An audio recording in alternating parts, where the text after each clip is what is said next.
Hey, good evening and welcome to Raconteurs News this evening. It's the 15th. Fucking looking around for all my stuff. Sorry, I'm a bit late. I've been rushing about a bit. Oh, for fuck's sake.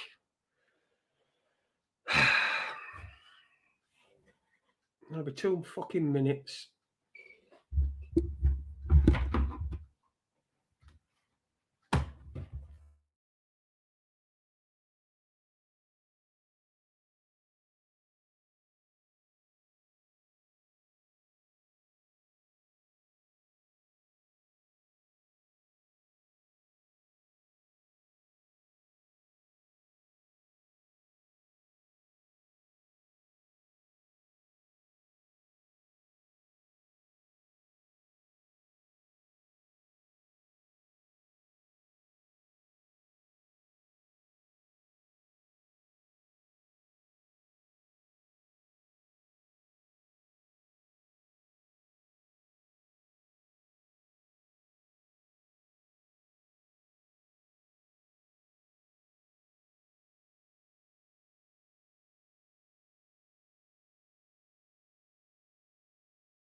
Hey, sorry about that, everyone. Fucking hell. Can you hear me now? Are we all right? Can you hear me? Hello? Hello? It's Jason here. Sorry about that. I've got this fucking new laptop that you've bought me, and it's playing about, and it just keeps going dark screen. So I don't know what to do. It's going back. I'm taking it back. So let me just fucking make sure that this is in. Ugh. I just need to plug myself in. Just.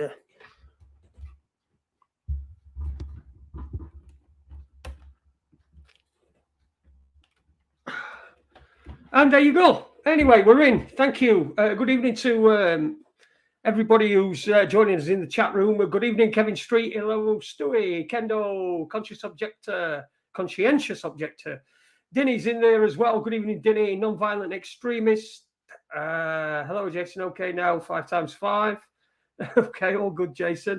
L Freedom UK, Resi Tuber as well. Kevin Street, Kendo Taylor, Galaxian. Good evening to you. Resi Tuber and Roberts as well. Good evening, and everybody else who's in the chat room. I hope you've had yourself a good weekend. And we are on Tuesday. Done a bit of swimming today. Hello, So South as well. Just got in. Yeah, everyone's just got in because I've only just started. I've got a bit of a problem with this little laptop. The 15-minute delay. I've just got just shit's just been got on top of me. So it's took me more time than I've needed. I'm late. It's so wet. So while wet one, folks. Greetings all. That's from Paula down there in Devon or Cornwall. It's Cornwall, isn't it? Not Devon. Fucking Devon. Anyway, you can't get through Devon. You can't get a Cornwall without going through Devon. We'll just say that, shall we? So anyway, good evening to you, Paula, as well. I hope I hope you've had a good weekend. It's been shocking, hasn't it? It's been shocking. The news today, Virginia whatever her fucking name is, has decided that has decided to show her true colours. She didn't really want justice, and she didn't really want to help victims and stuff like that. What she wanted was she wanted to shake fucking Prince Andrew down, and as we know, mud sticks.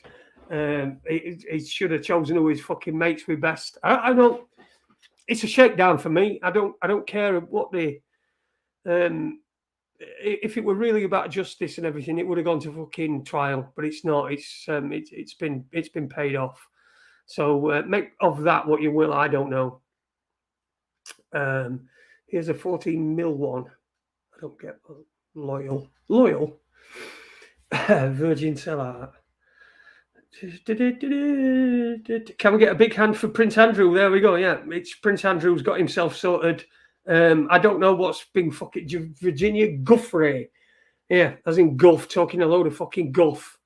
But anyway, that's something that has been hanging over them lots for quite a while, and now it's disappeared, and it looks like it's going to completely disappear, like a bit like Rona, really. Let's see if I can fucking let me find something here. You'll love this. You fucking love this. Oh,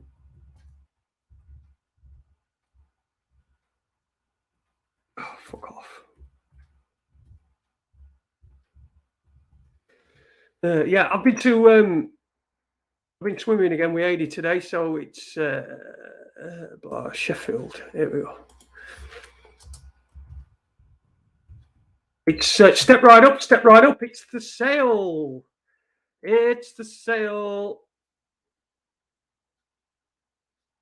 Oh, for fuck's sake. Sheffield City Council 5 days ago.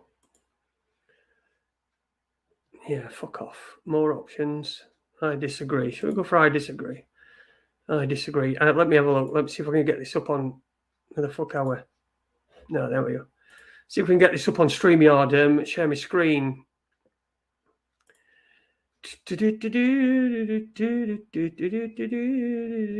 Chrome tab. There we go. Chef News. Fuck off, Chef News. There you go. Coronavirus. Getting vaccinated. Let's have a look. We can see if it's on StreamYard. It won't show it me on StreamYard. Oh, fucking hell. Oh, there we go. It took a bit of time to get there, hasn't it? It's because it's this old laptop, not the new one. Let's just go there, full layout there. There we go. Getting vaccinated. So what they're going to do is step right up. The NHS is vaccinating people in locations across Sheffield served by a number of vaccination sites. We're getting towards April. Remember, everybody, it's the end of the financial year. These councils are throwing money at any sort of thing so that they've not got... so they don't get a deficit next year. So they still get the same amount of money. Sheffield served by a number of vaccination sites which are operating citywide. Getting your first, second booster or third vaccine dose will give you the best protection against COVID-19. Like we fucking needed it. Anybody seen that? Anybody will have seen that you don't fucking need it. So what they're doing is that they're getting you a taxi or a bus or a taxi. Look at all this money that they're fucking wasting. Sheffield taxis will pick you up. City taxis, it is. I'm sure it is. Let's have a look. Get a free taxi to Longley Vaccination Centre. They're doing buses as well now. But there's a here we go. Sheffield residents can use free jab cab taxi service to go to the Longley Lane Vaccination Centre for COVID-19 jabs. Yeah, there you go. You can. That's free. So they're going to get you a taxi. These taxis are going to be charging a fucking fortune, aren't they? They're going to be charging a fucking fortune. So there you go. You can get your virus. You can get your fucking vaccine. Accessing a COVID-19 vaccination without an NHS number. You can even do it without an NHS number. Access to a COVID pass once you've had your second vaccine dose or you've been vaccinated using a single dose Janssen vaccine. I've not heard of that one. You can have an NHS COVID pass letter sent into you in the post. This shows you've been vaccinated against COVID-19 and does not show It does not show COVID-19 test results. And this was one of the things that I'm gonna stop sharing that. There you go. This was one of the things that I was thinking about. Fucking, it's gone. Right, like I said, it's just going to be like figures and numbers, like stock exchange and that sort of shit, weather and all that soon. But it's done. It's fucking, they're done with this, and now we're in this holding pattern. We're in this holding pattern where we've got Russia and we've got all the things that come to that come with that. We've got. That's it. That's a holding pattern. That's exactly what it is. You know, in an aeroplane, they're coming in and there's loads of fucking, loads of boom, boom, boom, loads of aeroplanes that need to come into land, and they put them in holding pattern. They circle and they circle around the aeroplane until it's their turn to go in. Now that's what we're in the moment. They've put us all in a holding pattern. We're all still traumatized by COVID, but we're not going to fall for that again very, very soon. But we will fall for that. It will be fallen for again, but it will not be very soon. But it will be. They'll be doing it. So we're in a holding pattern. We've got Russia in there. There'll probably be a few terror attacks and stuff. God, you know what? Fucking today's just been a fucking nightmare. It started off bad and it's ending bad as well. My brother's two friends, tickers fucked. That's what they'll get with it. Good evening, Spanish Chicken, Galaxian. Yeah, somebody mentioned earlier on as well that there's a pretty good Rich Planet video, and Richard D. Halls brought out another Rich Planet video. I've seen the first part. Well, I don't even think I got to end of that. But there's good information on there, and he's got some vaccine stuff under a microscope, and you can have a look and see what's on there. But Rich Planet, if you look on Rich Planet, don't know how to do a search for him, you'll be able to find him. He's done a study of the vaccines themselves and found stuff. Fuck them, Jason. The Russians are coming. Yeah, of course they are. Ooh, they've been coming for years, haven't they, Russians? Okay, now we're going to be scared fucking shitless of them bastards. Okay, now. You know what? I've had fucking such a shit fucking day. I've had a shitty fucking day. I've had such a shit day. I am just going to fucking drink a pop. I felt fucking crap earlier. Don't feel bad now. You know, when public hanging. Oh, I think he was looking for. I like your badger, Jason. It's not a fucking badger. It's a fucking raccoon. Raccoon Ted's news. It's a raccoon. Yes, it's not a fucking badger. Jesus Christ. Can you not see? That's clearly not a badger, is it? Clearly not a fucking badger. No.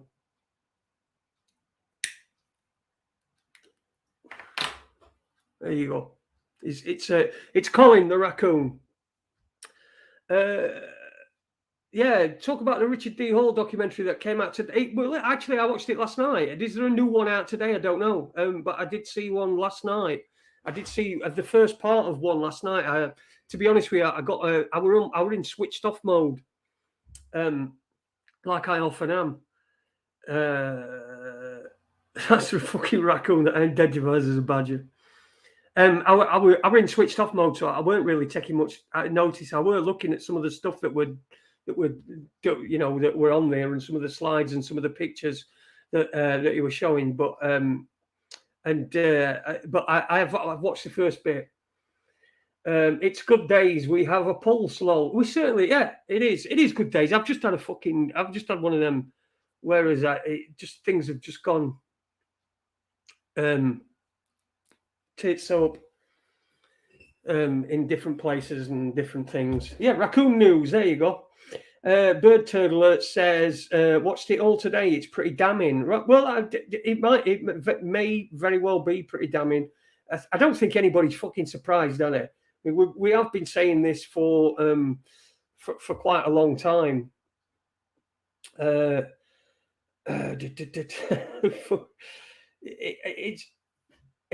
have known this for a long time, but I think what Richard Diol has been doing is things have been moving so fast for him that things have been moving so fast that he's not been able to get stuff out. Because I watched his previous one and it seemed to be a little bit out of date. It was sort of like it looked like it'd been shot pre-Christmas type stuff. So I thought he were just a little bit out, and that's the problem with Rich Hall, is that he's not. It's not a problem. It's not a problem at all. His stuff's compelling to watch, and what I think about Richard Diol is it's, you know, I'm not going to. I'm not going to say, but what I think about Richard Diol, it should have no bearing on what you think about Richard Diol. If you want to, I like his stuff. I watch it. I think it's very informative. I think it's well put together. I think it's a little bit one-paced sometimes, but I like his stuff, and it is always well worth watching. The videos that I've seen him do. The videos that I've seen him do, the Madeleine McCann stuff, and the Derek Bird film, and the Ralmote film as well, all good stuff. So you can watch. You can do what you want, but you know, I'd recommend watching stuff. I'd recommend watching most stuff. I watched some. I think Hypernormalization earlier on, not earlier on it, but over a couple of days last week. I watched Richard Curtis's Hypernormalization. Which I thought, although it were pretty much, it was like a little sneaky events. The way that things were portrayed weren't quite as they would have been, but I thought it was decent enough for somebody who's new to this, to be able to sort of get some sort of inkling that things weren't right, and that they should get rid. Rich Planet. Yeah, top job. We like that. We like Rich Planet. And yes, his stuff, the Joe Cox stuff as well, really good stuff. Good films about Joe Cox, the Joe Cox thing. But things move so quickly. That's the problem. He don't do things live. He does things recording. He has to write scripts and do things like that. So. He's you know, he can be a little bit behind. If I sat and wrote a script, there won't be another show for it. In fact, to write a script for a show, there won't be another show ever, I don't think. Whereas Black Sister tonight, I don't think he's taking his administration duties seriously. I know, you know, you might have a point there.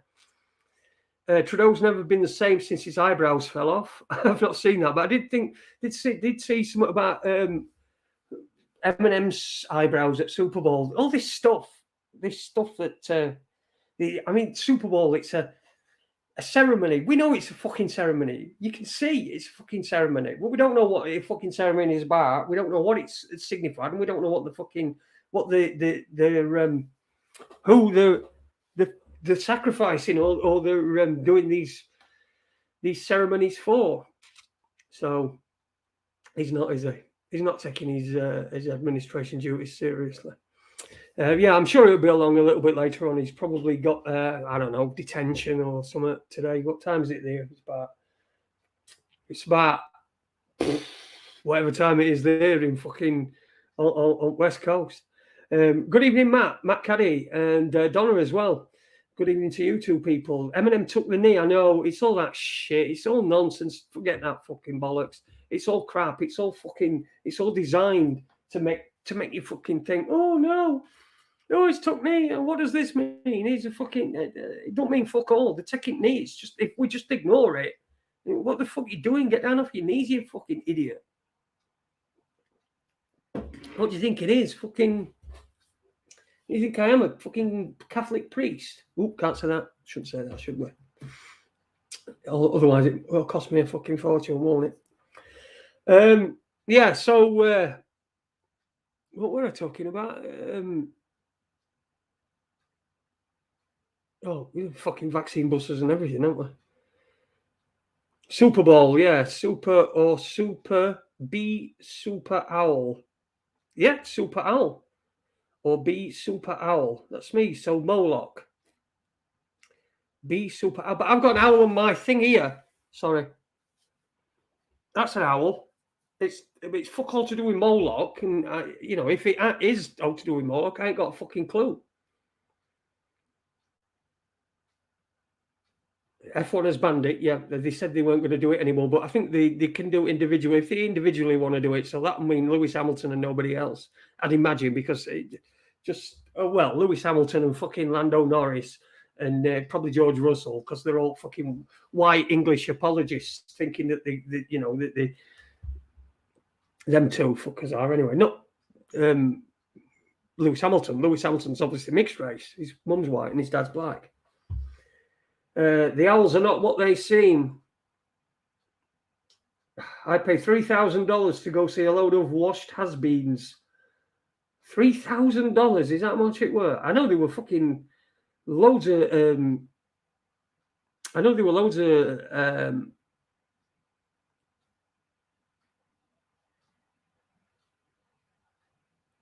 loads of tickets there that were really expensive.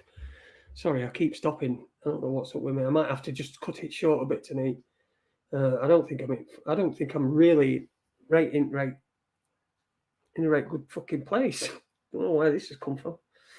Hamilton is a cahunt, says Spanish Chicken. Look, I like Lewis Hamilton as a racing driver, and that's as much as it is. All the other shit that he does, I think he's probably just best ignored, innit? Fucking just best ignored, because you get fucking irritated about stuff.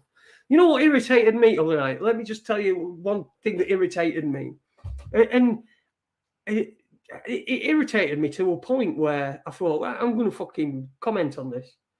I know I need to smoke this fucking joint, don't I? Cheers, Spanish.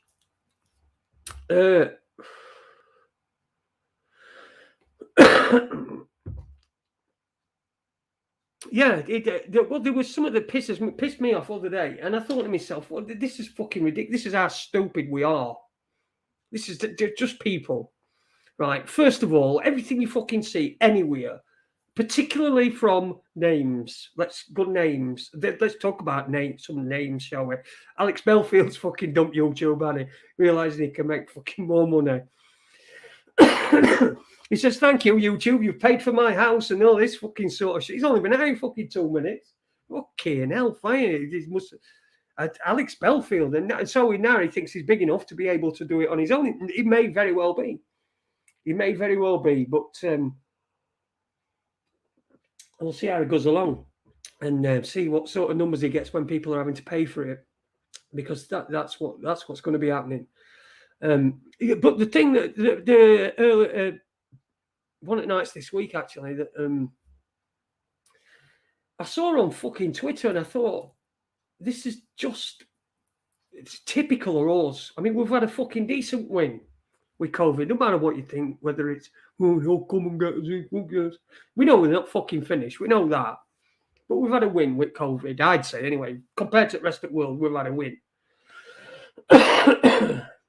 Banned for 2 weeks, I heard. No, he hasn't been banned. He's not been banned.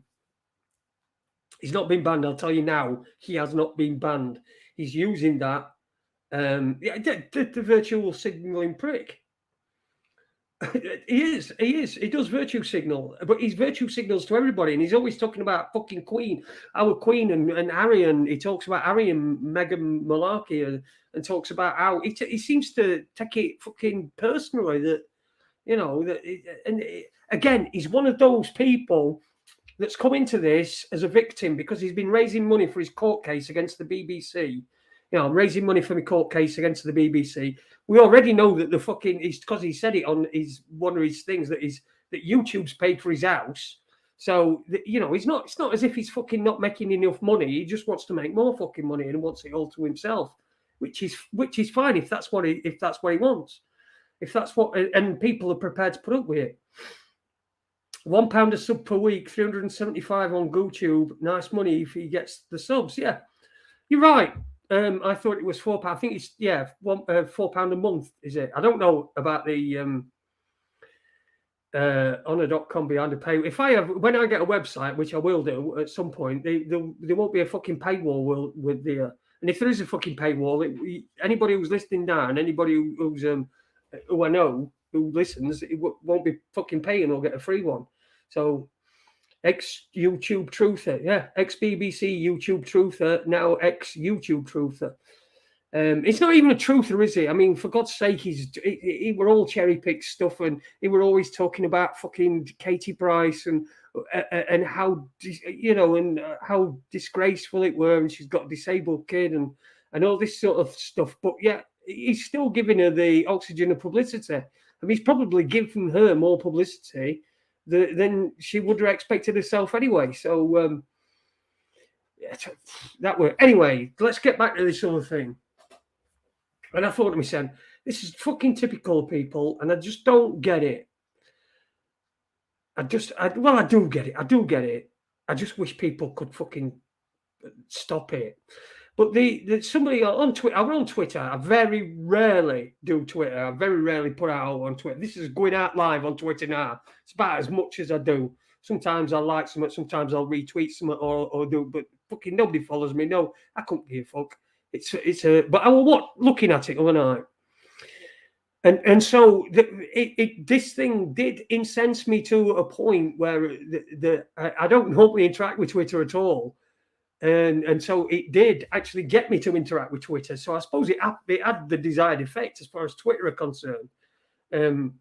But this thing was, this person obviously got plenty of followers and what have you. And he said, am I the only one who's got through this whole thing without being vaccinated? I'm a pure blood, whatever that is. I'm a pure blood. I've not been vaccinated. Who's anyone else? And then you can see the fucking piles and piles of people. I've not been I've not. And I thought to myself, wasn't this all this stuff that we've been talking about? And a lot of people will have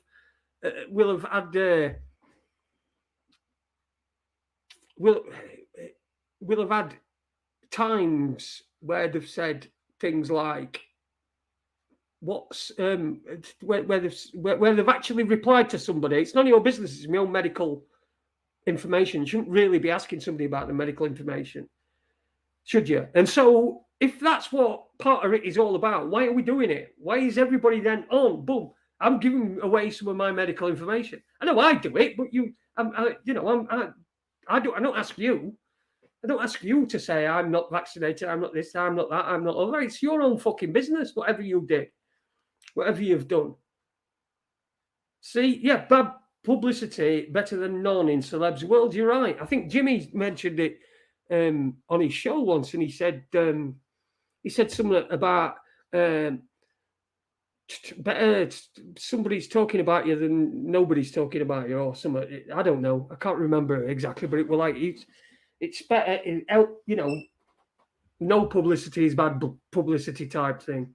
That's how people see it. That's how these people in this celeb arena or whatever fucking shit they decide they're going to call themselves do. Only do YouTube and Facebook.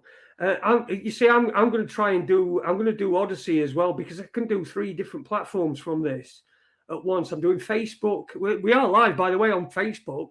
Raconteurs News. Please like us on Facebook. There is a thing on you fucking like me or like it or not. In fact, I might even get rid of fucking Facebook. It's that. Let's see how many people are watching on Facebook now. There you go. I've got 46 on YouTube and 1 on Facebook. 1 person on Facebook. So it's just, you're never going to find it. Nobody's ever going to find me. No one's ever going to find me. So what's point in that? I might as well have something where there's, people might watch it, like Odyssey, and not Facebook people as well. Wishflix. Good evening. Wishflix. Katie Price lives up the road from me near Horsham. The local rag loves talking about her. Exactly. And yes, Bandit Buster, I am going to plan a meet-up. I'm going to get a meet-up sorted I'm going to get a meetup sort. Let's get weather a bit better. Let's say, let me say, May time, something like that. April or May. In fact, April. We'll do something. But I'll do something in Sheffield probably. But we'll see how many people want to come, and we'll just turn up somewhere and just sit down and have a chat like we do here.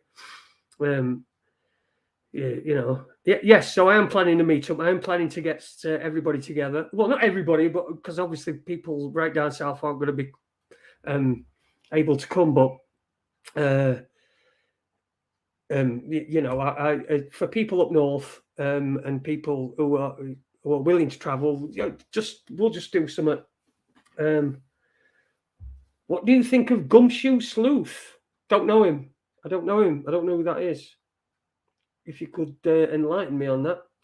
Oh, come on over to YouTube, Facebook, and joining the chat. Yeah, there you go. There's somebody on Facebook. So the person watching on Facebook, if you want to come on YouTube and watch, then you can. It's probably my wife downstairs. In fact, she won't be because she's not on fucking Facebook. She don't do Facebook. I'm down south, says Laxi. I might have to go down south. I'll do a tour. I'll do a tour of Britain. How's about that? And I'll come round and visit you all individually. It's only fucking 50 on you. It'd be easy enough. I'll come round, visit you all individually, but you can't all expect a gift, all right? Because I'm running out of stuff. I've got some reading glasses here. If you want some spare reading glasses, I've got some of Clive de Carle's Lugol's iodine. See, all prizes. Speaking of which, have you got your death sweep, people? Your nominations for the death sweep. Are you coming to Germany, Jason? I might do. I might have to. Be sure to go to Goole. I don't even know where Goole is. Goole is, get it? I remember asking somebody that. Me and my dad in van one day, and it were old Goole we were trying to find, and we were around Goole, and it were days before Saturday when we used to read fucking maps, and I opened the window, pulled over, and said, let's ask, like you used to ask somebody, and I wrote window down, and I said to a bloke who were walking that road, I stopped and I said, excuse me, mate, do you know where old Goole is? And he told me, but I just couldn't fucking stop laughing just because saying old Goole is. So, Goole. Yeah, definitely. It's only up road from me. It's only 45 minutes away from the car. Come to North Korea. It's great here, mate. Oh, I'd love it there. I'd love to go to North Korea. I'm fucking already in it, I think. Jason on tour. Yeah, well, we can do that. I'll do that when when I get a chance. But I'll definitely get a meet going. We'll do up here in Sheffield. Weymouth's a good piss up. Yeah, do you know what? I've been to Weymouth before. I've been to Weymouth a few times. In fact, things have happened in Weymouth, shall we say. Residents of Goole are residents of Goole called Ghoulies. See, there you go. It's one of the burning questions. It's one of the issues, right, of this day and age. Are residents of Goole called Ghoulies? You never know. You never know. And Scotland as well. We'll have to go to Scotland as well. Fucking Scots law. Blah, blah. Yeah. So your death sweeps. So far, this is the death sweep for this year. Sorry for the fucking lack of any decent entertainment or decent intelligent conversation because, I'm fucking...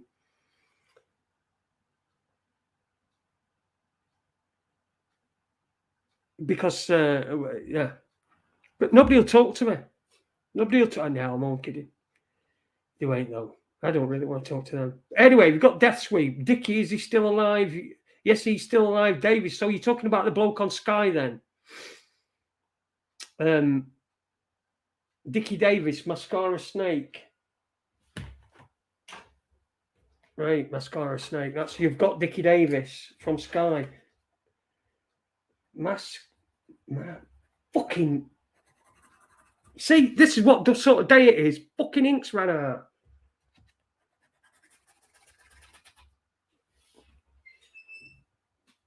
It's not a sexual day. Right, ink's fucking ran out on my pen. See what I mean? I'm going to get my fucking spare one out there. One of my spare fucking fountain pens. My fucking good fountain pen. I'm going to get my fucking good one out. And this one I know needs a fucking cartridge.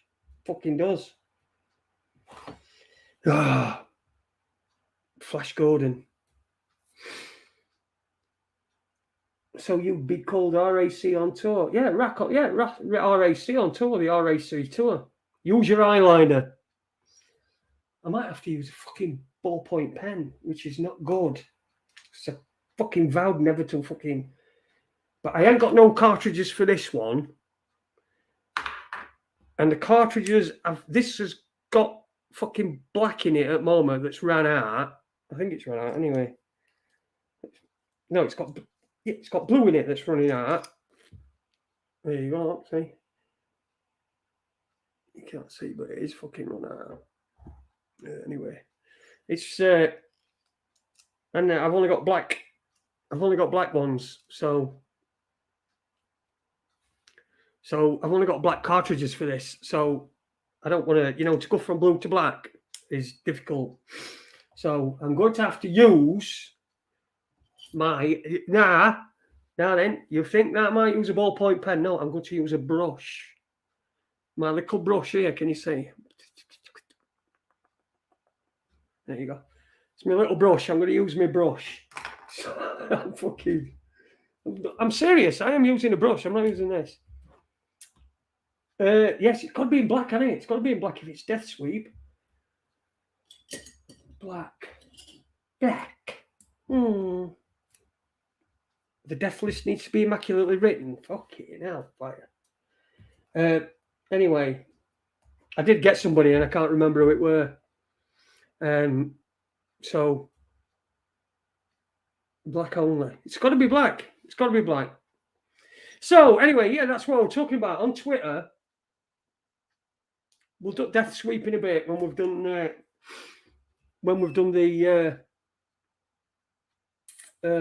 what's it? When we've done the Pigeon News, because I'm interested to know on what is going to be on Pigeon News about the Super Bowl when day man come ting. Dickie Davis, Mascara Snake, that's right. Dickie Davis, Mascara Snake. I could remember that. Cara. It don't look the same. Dickie Davis. And it's not that one that used to be on World of Sport because he's brown bread, isn't it? He's like thrown us 7 years ago. Daniel Fisher, good evening to you as well. Superb Owl. No, I've got fucking Superb Owl, you know. I've got another owl, you see. You're going to think that I'm like, I've got an owl on here. There. I've got an owl on my arm somewhere. There. And I've got that fucking owl. Yeah, that my wife made me, and that's the best one out of a lot. It's like a thing. It's like a pot thing. It's made out of real pot. There you go. Proper owl stuff. Plenty of owls in here, see? We're not going to get fucking done by New World Order. This is probably why I don't get fucking cut off by New World Order. They probably got the raccoon stuff that they do, and I've got owls everywhere, so that's probably what it is. And I've got a wonky clock. Have you seen the clock? Made this clock myself. Made that clock myself. There you go. Raconteur quality. It's a Raconteur quality timepiece by Jason. That's me, by the way. Up the owls, says Stuart. Yeah, we got loads of owls. Touche down. Are you allowed to do what you want? You're allowed to do owl loud. Exactly. I like my owls. I'm a Wednesday fan. That's the only reason I like owls. I was once playing poker and there was somebody on there going who was just called Owls, and I thought, fucking great name, because usernames on poker sites, like you need a you've got to be in pretty early to get a good one, and it was just owls. And I like, oh, so I'm in chat and I'm going, oh, we're all Wednesday, aren't we? We're all Wednesday, aren't we? And he didn't answer me or fuck all. I said, oh, so I said so, like, directly to him on chat. And he says, I'm only called that because I like owls. And I thought, oh, for fuck's sake, you've took that from a fucking football fan, man. You've took that from a football fan and you, because you like owls. Well, I'm going to call myself, I'm going to be fucking blouse. I'll be a blouse. Vardy's an Owls fan, so it's all good, yeah. Jamie Vardy he played for Sheffield Wednesday, released when he was 13. What a player, what a lad. Fucking top man. I wish we'd got him and kept him, but he was too little apparently. Fucking, that's typical of Wednesday. We had Eric Cantona, didn't we? And then Man United, then Leeds come and fucking signed him because stupid Trevor fucking wanky fucking Francis got him playing in like a five-a-side tournament. You can find it on YouTube. Just pull up Eric Cantona playing for Sheffield Wednesday, and he's playing in this like six-a-side thing that you used to remember. You used to do Masters in, and they were playing in that for Wednesday, and it were fucking freezing. It were ground frozen outside, so they couldn't train on grass. So Trevor Francis said, "I need to see you playing on grass." And Cantona said, "Oof to Leeds United, where I will win the league and eat snails all day." Yeah. Didn't he? Sheffield FC is the oldest football club in the world. The first football club in the world is in Sheffield. It's about 2 miles that way behind me. About 2 miles that way in Dronfield. Notts County is the oldest league club. Yeah, they were 1866. 1866, I think, Notts County, the oldest league club. And we were 1867, so we weren't far behind. Sheffield lad fighting this weekend. Brook versus Khan. Any interest? None whatsoever. First, I don't mind a bit of boxing, but this has purely been set up like, no, he hates. They hate each other. Suddenly, they fucking hate each other from nowhere. Kell Brook's a Sheffield United fan, so I wouldn't mind seeing him get knocked out. Joke. Fucking Eve. But Sheffield, I've not got no interest in Brook or Khan, really. If it had been a decent fight with some decent fighters in, but I think these two are just trying to they've both been fucking got glass chins, haven't they? And we used to hang about with a few at Sheffield boxers down at, when I worked in that strip club with Adi. Me and Adi both worked at strip club at the same time. Hey, bye. Bye-bye. No, see you in a bit. Love you too, Mum. Oh shit, I forgot I'm not fucking uni, am I? Oh, he roused with his mum anyway. Did Notts County win the league that year? Probably. What were I talking about anyway? Can't even fucking remember what I'm talking about now. Sheffield FC, blah blah. Anyway, I forgot what I was fucking talking about. Sheffield FC, just down road. It's about 2 or 3 miles down road. Drive it, go past it all. Well, used to go past it all the time. And obviously Sheffield Wednesday are older than Sheffield United. Sheffield Wednesday 1867 and Sheffield United 1889, I think. But they were Sheffield United. You see, this is your history lesson here. Sheffield Wednesday used to play at Bramall Lane, but back in day, and then when some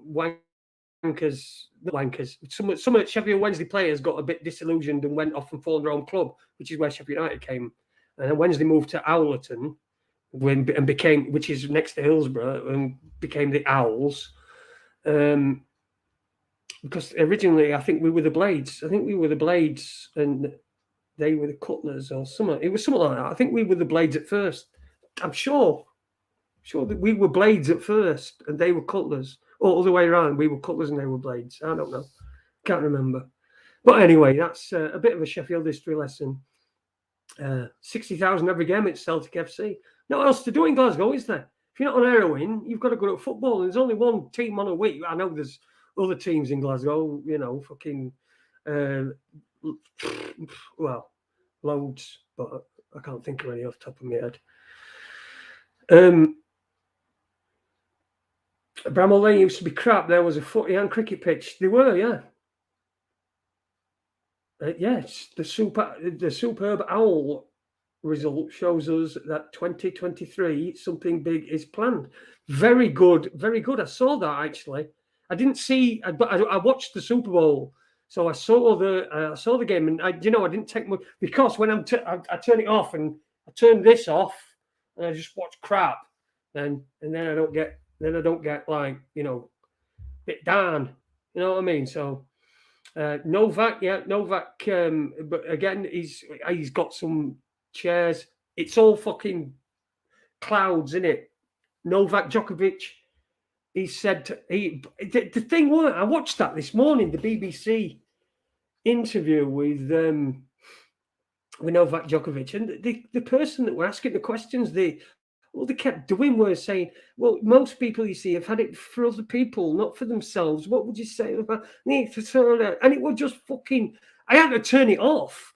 I couldn't listen to what Novak was saying because of this whining fucking thing that were on there. It was probably not even a fucking real human being anymore. They probably don't use them. They don't look like fucking real human beings. I know that cunt that's on breakfast is supposed to be from Sheffield, and they keep talking about him round here like they do Jordan down where the other person lives, who said that they lived out near Ocean. But he's, who knows if they're even fucking human? They're even human. The question, other people had it people had it to protect others, and like, fuck off! How can you they're trying to cling on to any virtuosity that they might have, any virtuousness. Is that a word? Virtuosity? Virtuousness?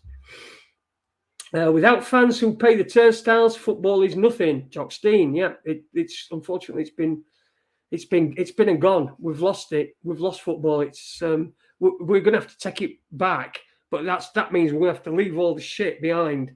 That like them at top, just leave them and start again on his own. Do something. In fact, I'd rather go and watch Sheffield FC.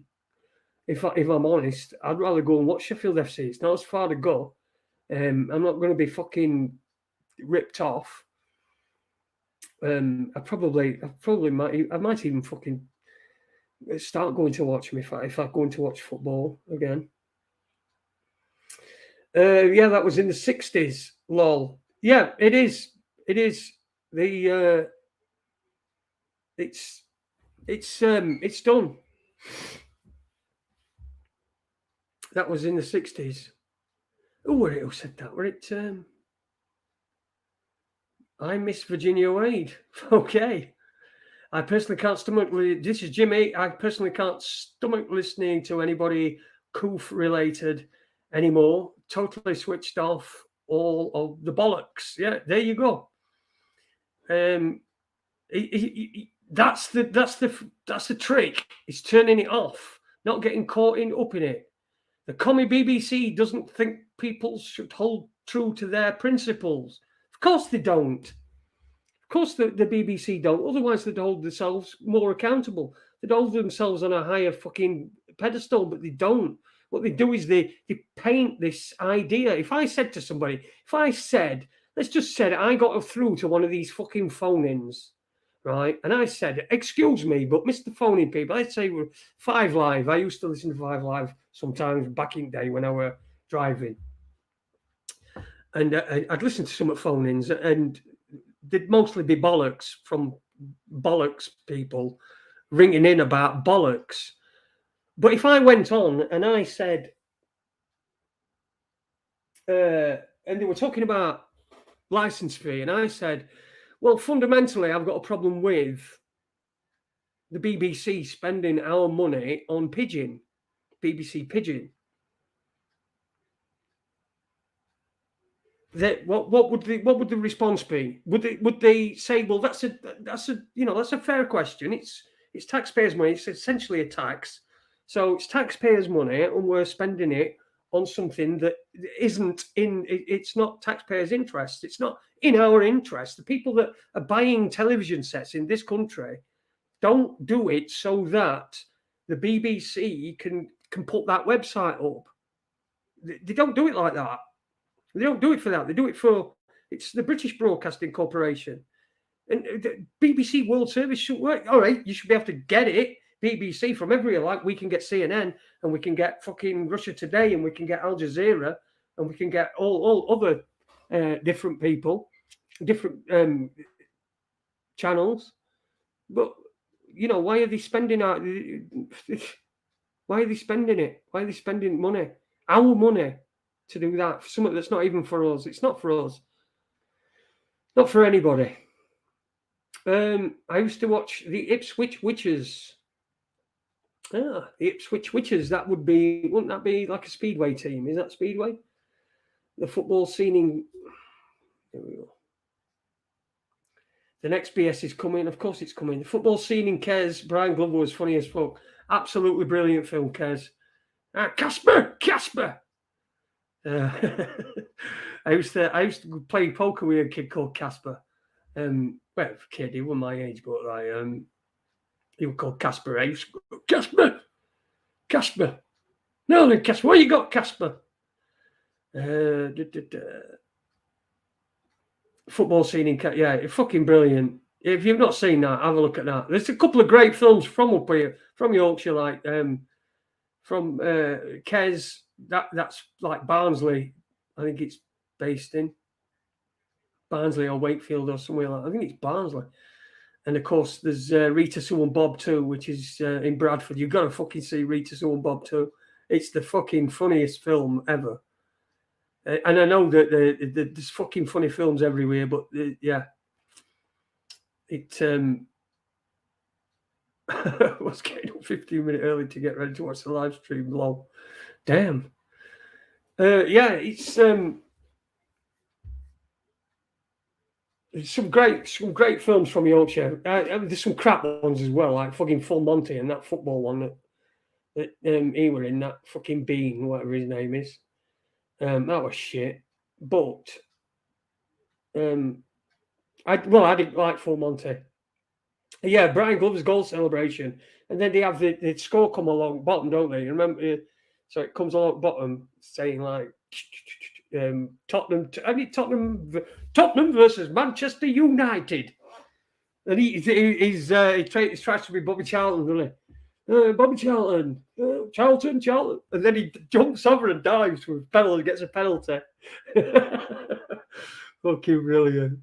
Okay, and then misses penalty, and it says goalie moved, and he's going to take it again. Just brilliant, absolutely brilliant. But that's what the teachers were like. Our teachers, I've told you about our PE teachers and stuff like that. I used to play cricket. They're fucking. I don't know if have I told you about it. I feel like I am, but anyway, we used to. I've told somebody about it recently. I think it might probably be my missus. About how at school, and one of the school PE teacher wanted to play in alt games. Only thing were he were into fucking rugby, cricket, and fucking watching lads in shower. So we got to play rugby and cricket, and then fucking try and run through fucking shower without getting fucking spotted. Oh dear. Sean Bourne, he was ref also. Yeah, he was. Yeah, he was. Kevin, UK doesn't have to pay license fee either. UK doesn't have to pay license either. Yeah, this is true. Yeah, you don't have to pay the license fee, but it is there, and they will. If you openly went to them and said, "I'm not paying. I've got a television here, and I'm watching live television, and I want you to. I'm not going to pay for my license." Then they're going to send somebody around. They're going to trick you into something. They're going to get you on something. They've even done search warrants on people, on houses, haven't they, where people have refused to let them in. They've done a search warrant. Someone then films that search warrant. It gets put online, and then people stop. Why? Why do they stop? Because they fucking don't want the aggro that the fucking person in the video they got. They don't do any good. They don't do any good. They might inspire one person out of a fucking 1,000. Rest will just fucking hide under the when TV man comes.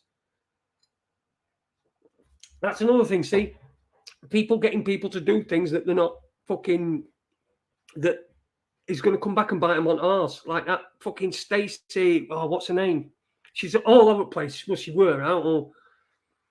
I've not seen her for ages actually. But anyway, she's this bird that talks about getting everybody. This woman, sorry, this female. I think she's female anyway. Eh? No, it's a bit. Yeah, it's some trout that you won't know, babe. From offline, like from online, I think.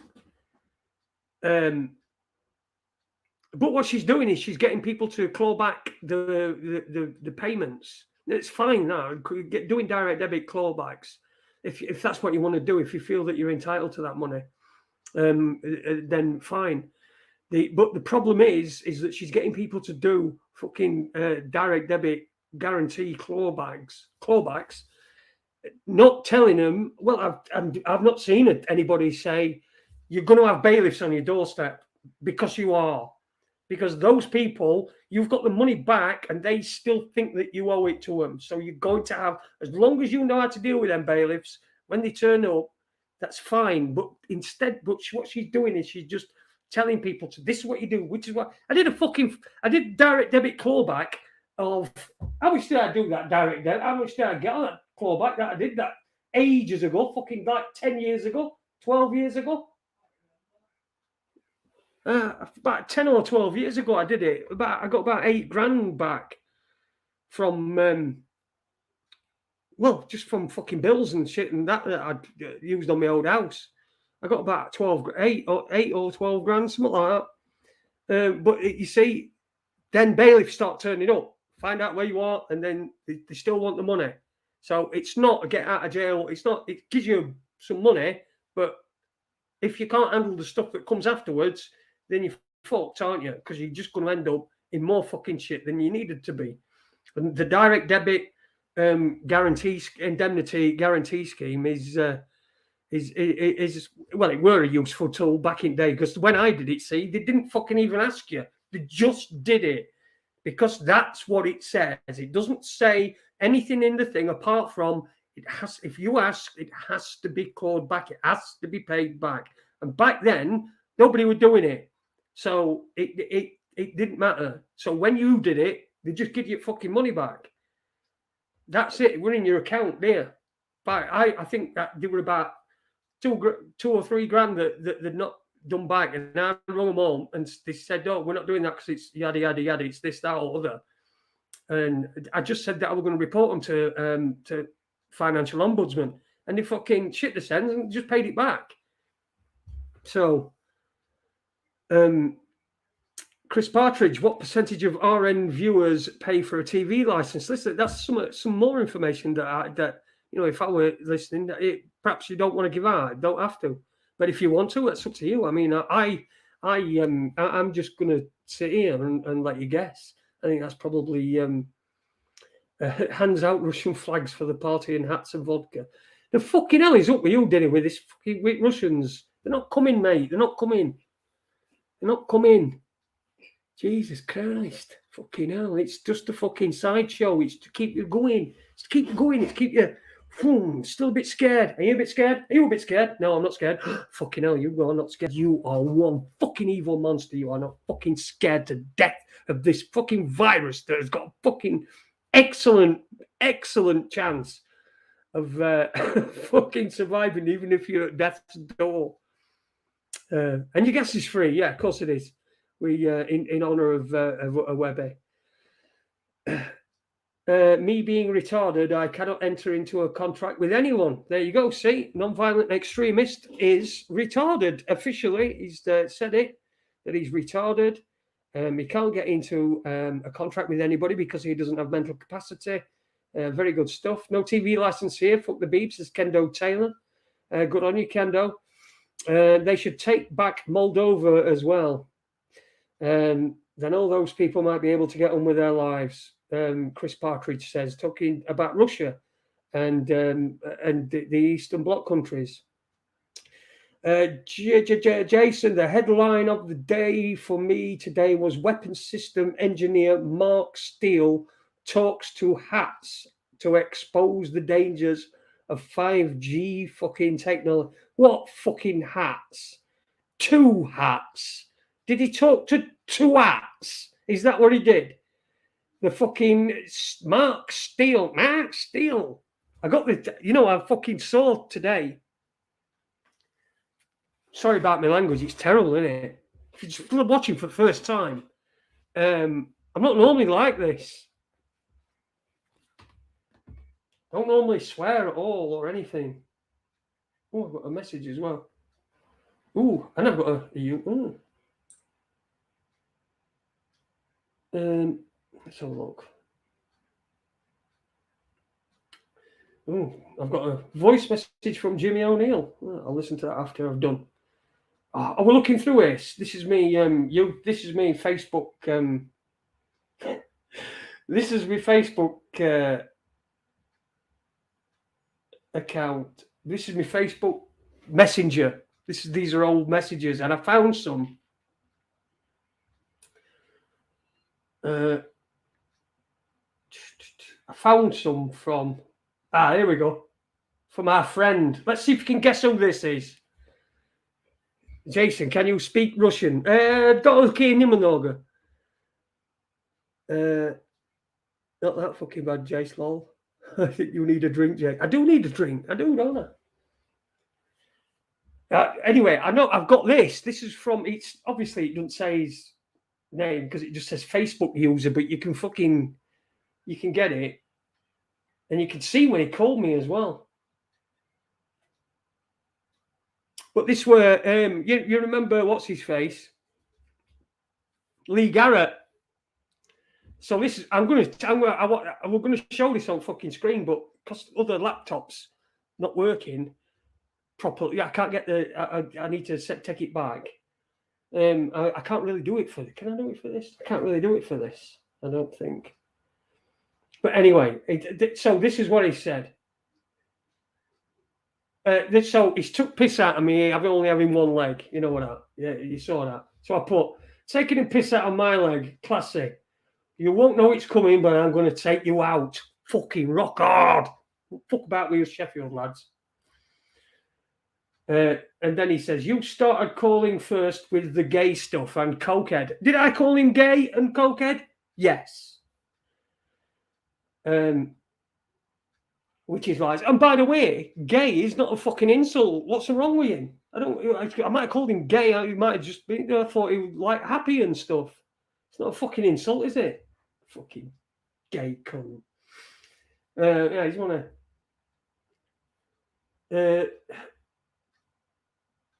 And then he says, I've done my digging on you.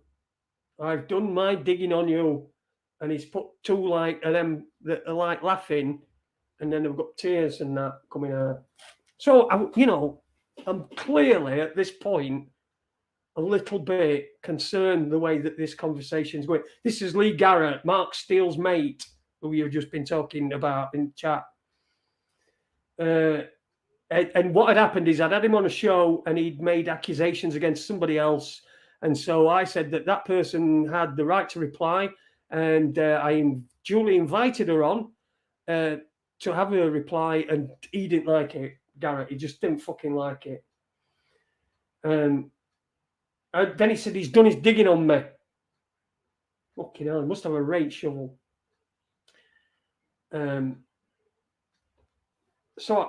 This is me. So you didn't call me a disgrace? That was the first shot. I'll have the last. See how good I were at this? Fucking menacing or what? I'm a bit scared of myself now. I don't know if I might punch myself in the face when I'm fucking asleep. Here we go. And he replies,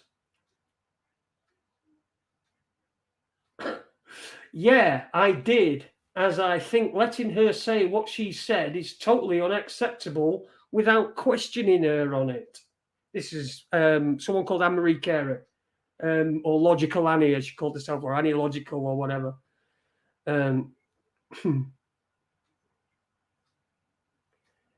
Da, da, da, da. Yes, yes, you. I didn't. You called me a disgrace. Yes, I did. So I've said it's not. He said it's not acceptable. So then don't say I started it, you thick piece of shit. 'Cause he said I'd started it, whereas it was clearly him because he said I were a disgrace. It called me as well. And then I put, oh, sorry. You were the one that brought up your leg up first, too. It was me that brought my leg up. Nah. I can't really bring me fucking... I can't really bring my leg up. Steel sapphire, yeah. There you go. This is fucking... Yeah, people are asking. Yeah, it's Lee Garrett. Mark Steele's bum chum or whatever he is. And then I put, you really are thick. You start it, then deny you started it, then admit it. What I said, what isn't an insult? I'm saying you started with the insults, you useless piece of shit. It's called me a piece of shit now. It's getting fucking racist, isn't it? He don't know, does he? But he doesn't fucking know. I used to have a black cat. I consider that fucking racialist. Oh, here's one. Here's fucking one. Here's what. So he said, what I said isn't an insult. I'm saying you started with insults, you useless piece of shit.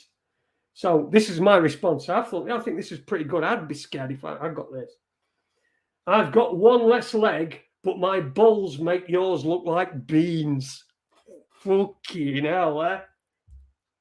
Fucking make his balls look like beans. Annie Logical sounds like a washing powder. Pretty much is. Annie is a fucking right drama queen, you're right. Complete drama queen, you're right there, Dinny.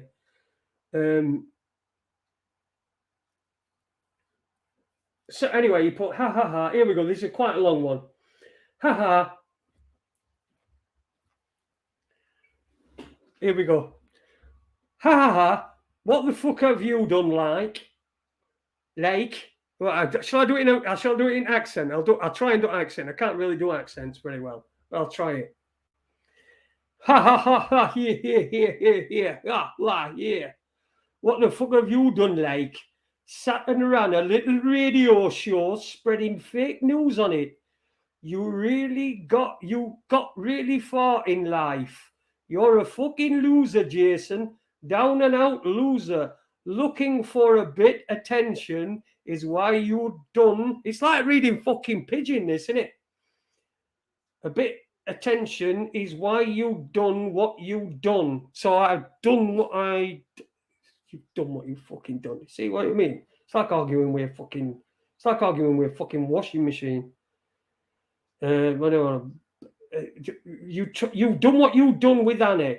Backfire time, as no one believes Annie's bullshit. That is why we get more views and shares on our videos we put up in an hour than yours does in a year. Not anymore. You know why? Because we get out and act. You sit and talk. And like I say, useless piece of shit. So then I just sent him a very short message back, as you can see there. The ones in blue are mine, so you can see that a very short message back. Can you fucking see? You can see there. So they're the ones in blue are me. And I've just read out that top one there. That were him. You sit and talk, like I say, useless piece of shit. So I put, see you soon, Mr. Success. Because I like to up him. He saves his best insult for last. This is brilliant. This is not the last one. This is not the best one. He saves his best insult for last, but this is not it. No success here, just battling for my kids. Are you ready? Bleeding from the nose. Oh, I'm supposed to do it in accent, wasn't I? Near success here, just battling for my kids, bleeding from the knees, and don't appreciate some useless bloke give a liar a platform to slander me for trying to protect my children. Shitbag you are, and telling me to do my homework. I know all about you, Jason. Don't even fucking go there. You know fuck all, got fuck all, and totally deserved with the world since yours is shit. Sorry, it's totally devastated with the world since yours is shit. So you try and get a bit of drama to keep you entertained. That's, he's right there. Well, this is no joke. When deaths increase, cancer increases, stroke increases, nearly all our kids' noses is bleeding, lots of young women losing babies. There is no time for back and forth slagging, and you have just opened the door for that to happen. Shame on you. So he sent me that. Right, like, there's no time for this. All this fucking stuff is written out. He's got no time for it. None whatsoever. Can we see it? I don't know. There you go. So can you see me response to that?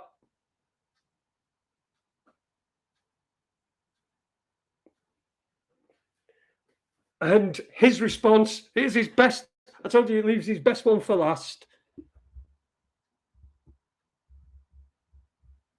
He's not into pirates. That's me fucking. That's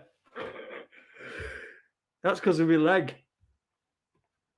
He's not into pirates. Oh, fucking hell. What's up with this shit? Yeah, so there you go. I've got a fucking thingy message as well. Gosh, I'm old. I remember the Likely Lads. Jogged my memory. Yeah, I tell you what. Oh, the Likely Lads. Fucking hell, that is quite old, yeah. Nosebleed.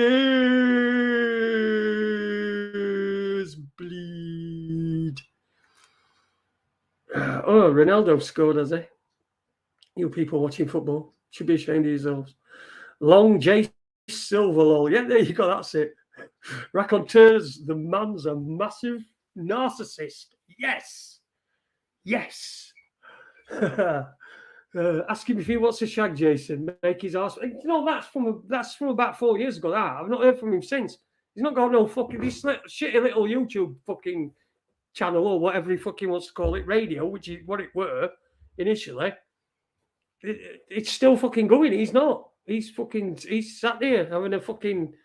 I don't know what he's doing. He's probably sat with steel. Look at that. He's trying to sort my lighting out because I put right up close so it does stuff. There you go, Jay. One more leg. You could be living the life together with him. He's just a fucking. He's just a fucking. A penis. But this is what you get. You get penises. And I didn't want to have a row with him. It were his. Tell him once you get your 5G leg fitted, you are coming to follow him around. Yeah, I might do that actually. Thanks, Tam. Tam R. Good bit. I might get my 5G leg. I'm going to go and give him a fucking nosebleed. A nosebleed. See, that's gone away. These are all these fucking idiots that are now doing fucking coronavirus shit because they've got to. They've got to keep it up. They've got to keep it up. They've got to be there in headlines. And I nearly didn't do a show tonight just simply because I just thought day started off badly. I had a chat with my daughter and things are not good there. It's just I just wanted to give her a big hug and that and I couldn't. So well, not at that particular moment in time, but anyway, it just started off badly, and I was just going to give myself neat off, but I ain't, and I've not even fucking touched this joint. I've got another one fucking med and all. See, I always thought Steele was on our side. He's on his own side. That's all he is. He's on his own side. Has it frozen?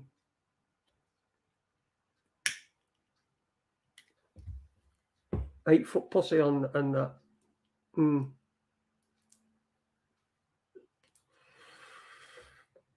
Not looking forward to it.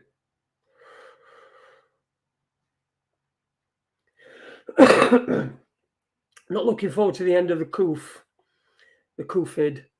because all the 5G nutters will always be here about. Yeah, the 5G thing. I think I don't know what I ain't got a clue, but I know something. He knows fuck all. Steele knows fuck all. Steele is a grifter. I don't do. You know, I said this, don't I? I don't do fucking this shit. And it's not, but the grifters. He's a grifter. He's a fucking grifter. If I think someone's a grifter, anyone who wants watching, I've got no problem with people watching the stuff. Like I didn't have no problem with Ian Crane. Anybody watching Ian Crane's, I had Ian Crane on this show a couple of times. Just didn't quite. I'm not saying he were a grifter. I'm just saying that I didn't quite get on board with him. I just couldn't quite. You know, I weren't quite there with him. It was just something, and I have always had this fucking radar, and I've been able to tell everybody, even when we used to do meetups in Sheffield, me and Aid, when people turned up, and Aidy would be like, "Oh, you know, this bloke's the," and I used to have to tell him, "No, Aidy, this guy's no good." But he wasn't new then. He wasn't new, and he were all enthusiastic. I wonder if I could get Genting Club again. That'd be interesting. Genting Club, we used to go and meet up in Sheffield. But it's a bit expensive, I know, but we're not going to be drinking, are we? No, I think somewhere else. Jimmy Hagan said, I seen one of Steele's vids exposing 5G and it was a pure joke. He's no weapons expert for sure. And he's not a weapons expert. I don't think he's an expert on all. I don't think he's an expert on anything apart from the cheese on fucking his buddy's dick, Garrett's dick. I think he knows about that. He's an expert on that, but he's not a weapons expert. And there have been so many people that have put up videos as well, counter videos, people with actual engineering experience. Mark Steele's involved in all sorts of. Him and his brother are involved in all sorts of different companies, doing all sorts of different things involving 5G and all the stuff that he's supposed to be against. So all I'm saying is just be careful. I don't like him. Simple as that. I won't listen to him if he told me that it was, you know, I'm having a fucking. If it were that were, I wouldn't get advice from him about 5p. Never mind 5 fucking G. So. I'm still on dial-up, lol. Fucking hell, Fireport. Paulie, you can't be on dial-up, surely. Nobody's on dial-up anymore, are they? Elon's space things don't get out of Earth's atmosphere. We are all doomed. Of course they don't. They don't get out of Earth's atmosphere because you can't. It's impossible. Got to. Right, remind me. Someone send me a message. Remind me. I need to get the guy on again. The Flat Earth guy. Keep meaning to do it. Fucking GTHQ and MI5. Yeah, that's it. Chris Partridge, 50 viewers, but only 25 likes. That means all the 25 are GCXQ or MI5. Probably a bit of both. I'm MI5. I know you're joking, Paula. Denny's using smoke signals. What's your beef with RD, Jace? Richard, I ain't got any beef with Richard. Richard, not at all. I ain't got any, no beef with him at all. Just intel, that's all. Just intel, maybe just utter nonsense, which is why I'm not prepared to repeat it. So I'm just saying, with everybody, just be careful. We just take their information. And if Dave Weiss, that's it. Dave, we were talking about him. Yeah, take their information. And do with it what you will. There are things out there that are worthy. If you want to donate something to somebody who's doing work that you consider to be good, great. Don't let anybody tell you you shouldn't. That's all part of your of everything. Putin Moya Zadnista. Come on, folks, stick them up for Jason. Yeah, stick them up. Oh, God, don't start Heath off. He'll still start calling you fucking axe wounds again. I had to tell him off one night because he was calling it. I said, stop calling my fucking audience axe wounds. Yeah, just take anybody. Just listen. I listen to also, like I said, I watched Hypernormalization the other day, and it's a 2 hour and 45-minute show, 2 hour 45-minute film. You don't have to trust anybody, do you? You can trust whether the information you're getting is good or not. It's up to you. But you know what? There's no replacement for your gut, your own gut on everything. There's no replacement for it. It will fucking never let you down. It might get you into a few situations that you didn't want to be in, but it's not going to let you down. It's your gut. Alex Belland was taken down after you said it was a bit sus. He was a bit sus. You did it, lol. Yeah, they were me, huh? He is a bit sus, though, isn't it? He's all BBC. He's like, I don't know. He just seems too controlled opposition. But then again, I don't know what he was doing before. What were he doing before? Were he like hey, I'm a radio DJ, Alex Belfield. Oh, Tarquin, come and fuck me up the arse. That's what he might as well say, isn't it? Oh, Tarquin, no, get me a little bit closer. Oh, look at me balls. Oh, my. It's like watching fucking. It's like watching what's his fucking name? Who I'm fucking thinking of. Kenneth Williams. It's like watching Kenneth Williams, the truther. I think that's what we should do. There will be one day because he's doing stage shows and stuff. He's doing tours and what have you, and doing talks and things. So do you think there'll be Alex Belfield the musical coming up soon? You are Tarquin, put that down. God knows what he'd do with my fucking him. Keeping him away. Fucking keeping him away, I'll tell you now. His fucking hole's big enough. You can get your hand in it. It was Ken Dodd's warm-up, Jay. Oh, all right, okay. He is not my cup of tea. He's not, is he? It's not it's not really my cup of tea because he's too, do you know, I think he thinks he's invented this. You know what I mean? He thinks that he's invented, like, talking about things that they won't talk about on mainstream media. And he's not. But he has brought a few people that are going to start listening. But he's one of them that he will fucking he was vaccinated straight away, weren't he? And he were off to America to have his thing. He's already said YouTube. So YouTube, people watching have fucking paid for his house. Jesus Christ. He's just got what he's look, just take what he says and do what you will with it. But don't shove it up your arse. You don't know where it's fucking been. See, I've not seen. All I saw were. He's the same. He's another one. Whatever you do, he's another one, and he does do some good information. But there's also it's a keep you in line situation that we've got with Black Belt Barrister. I don't know if you know him. The Black Belt Barrister, the bald Black Belt Barrister.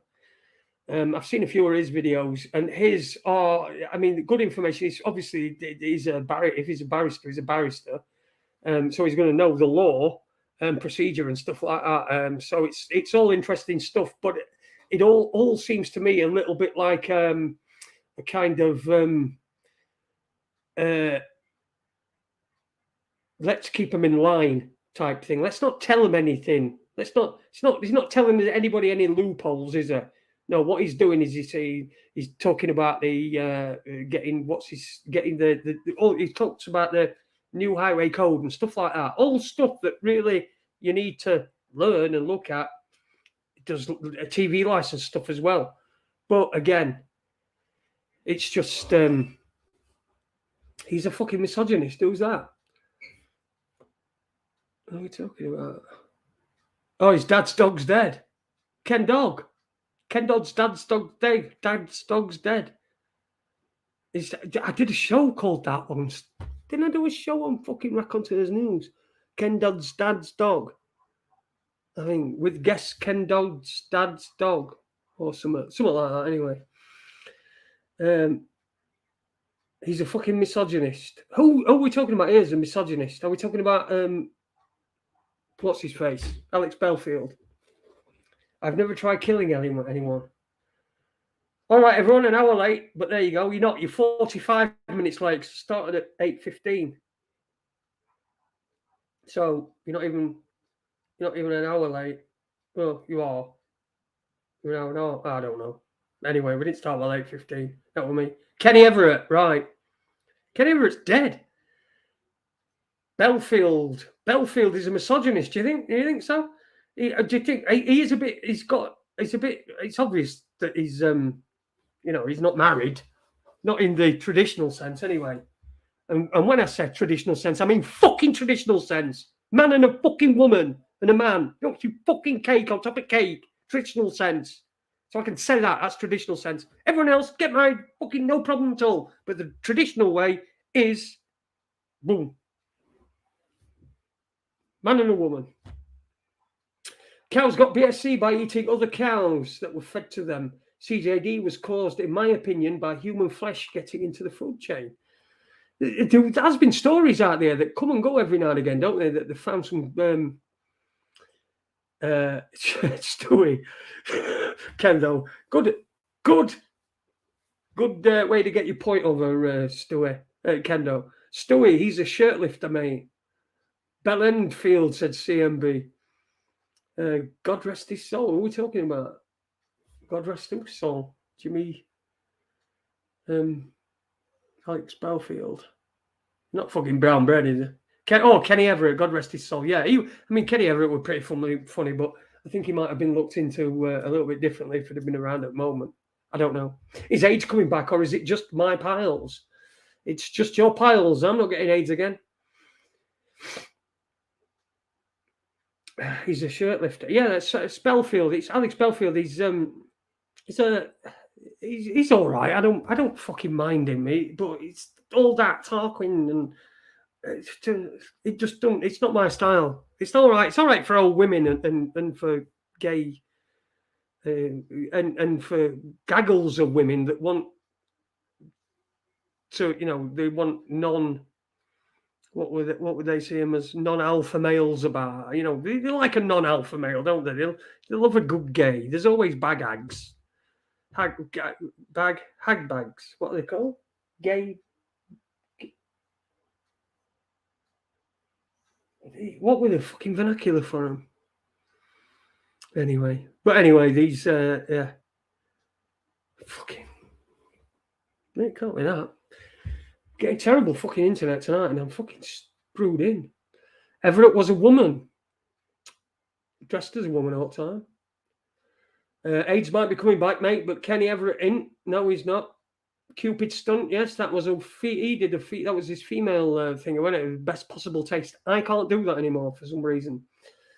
Can we all call this mutated AIDS virus the Fauci virus? Yeah, we could do that, couldn't we? Gay Lords says Dinnick. Look, if it's not your cup of tea, it's not your cup of tea, and that's simple as that. I know fucking. I don't have to share a stage with him though, do I? I mean, Mark Devlin made a point that it weren't his cup of tea as well, but he has to share a stage with him when he goes to these things that they'll be at. All these there'll be protests in summertime, and they'll all be out on these stages. All these people will overtake it, and they'll lead you to another fucking thing that's just as fucking bad. Stick to yourself. Be sovereign. Be one, and be friends with people, but don't. And have the back, but don't put all your eggs into one basket, as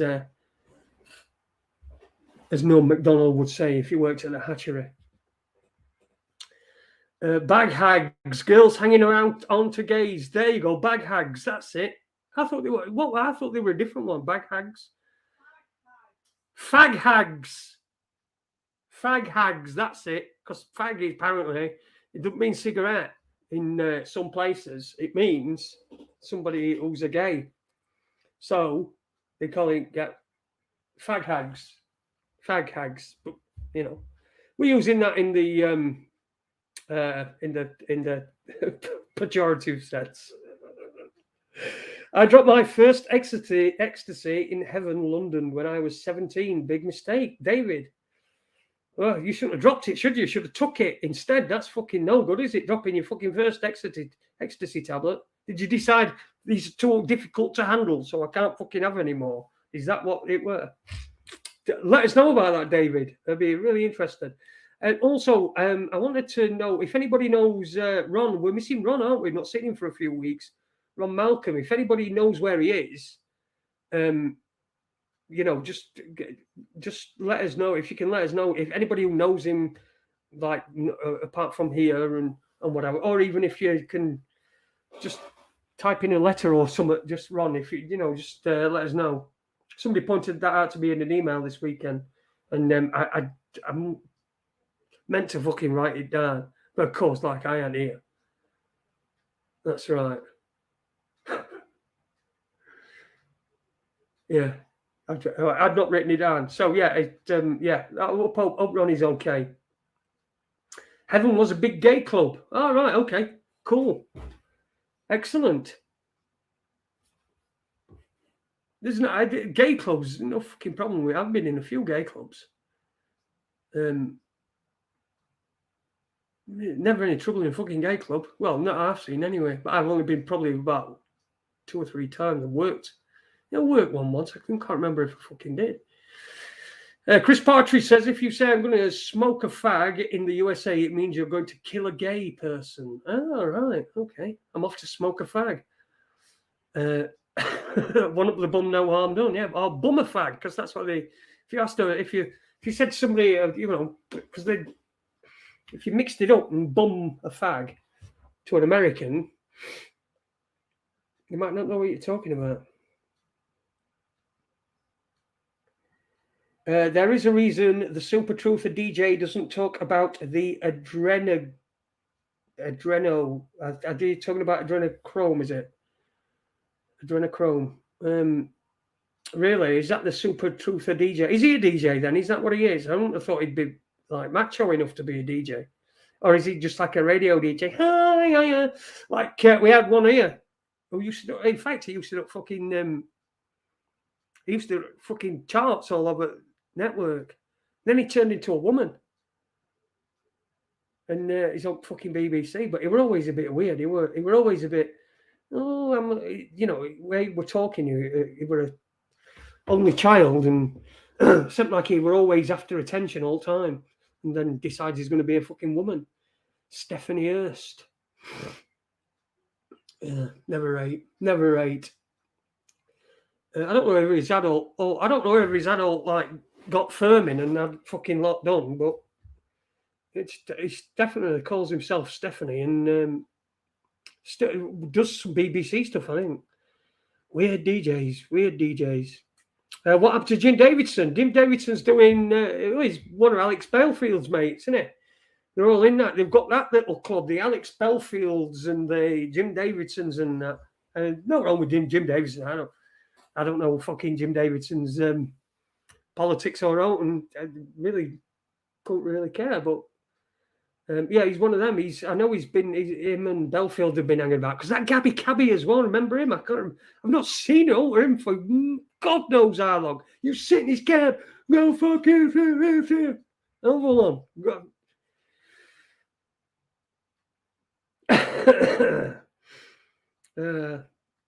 He's a Freemason friend of Belfield.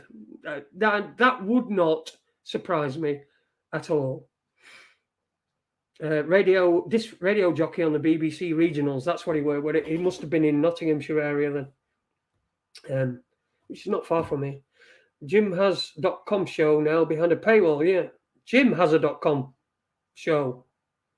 Jim who? Jimmy Hagan or Jimmy O? Which one?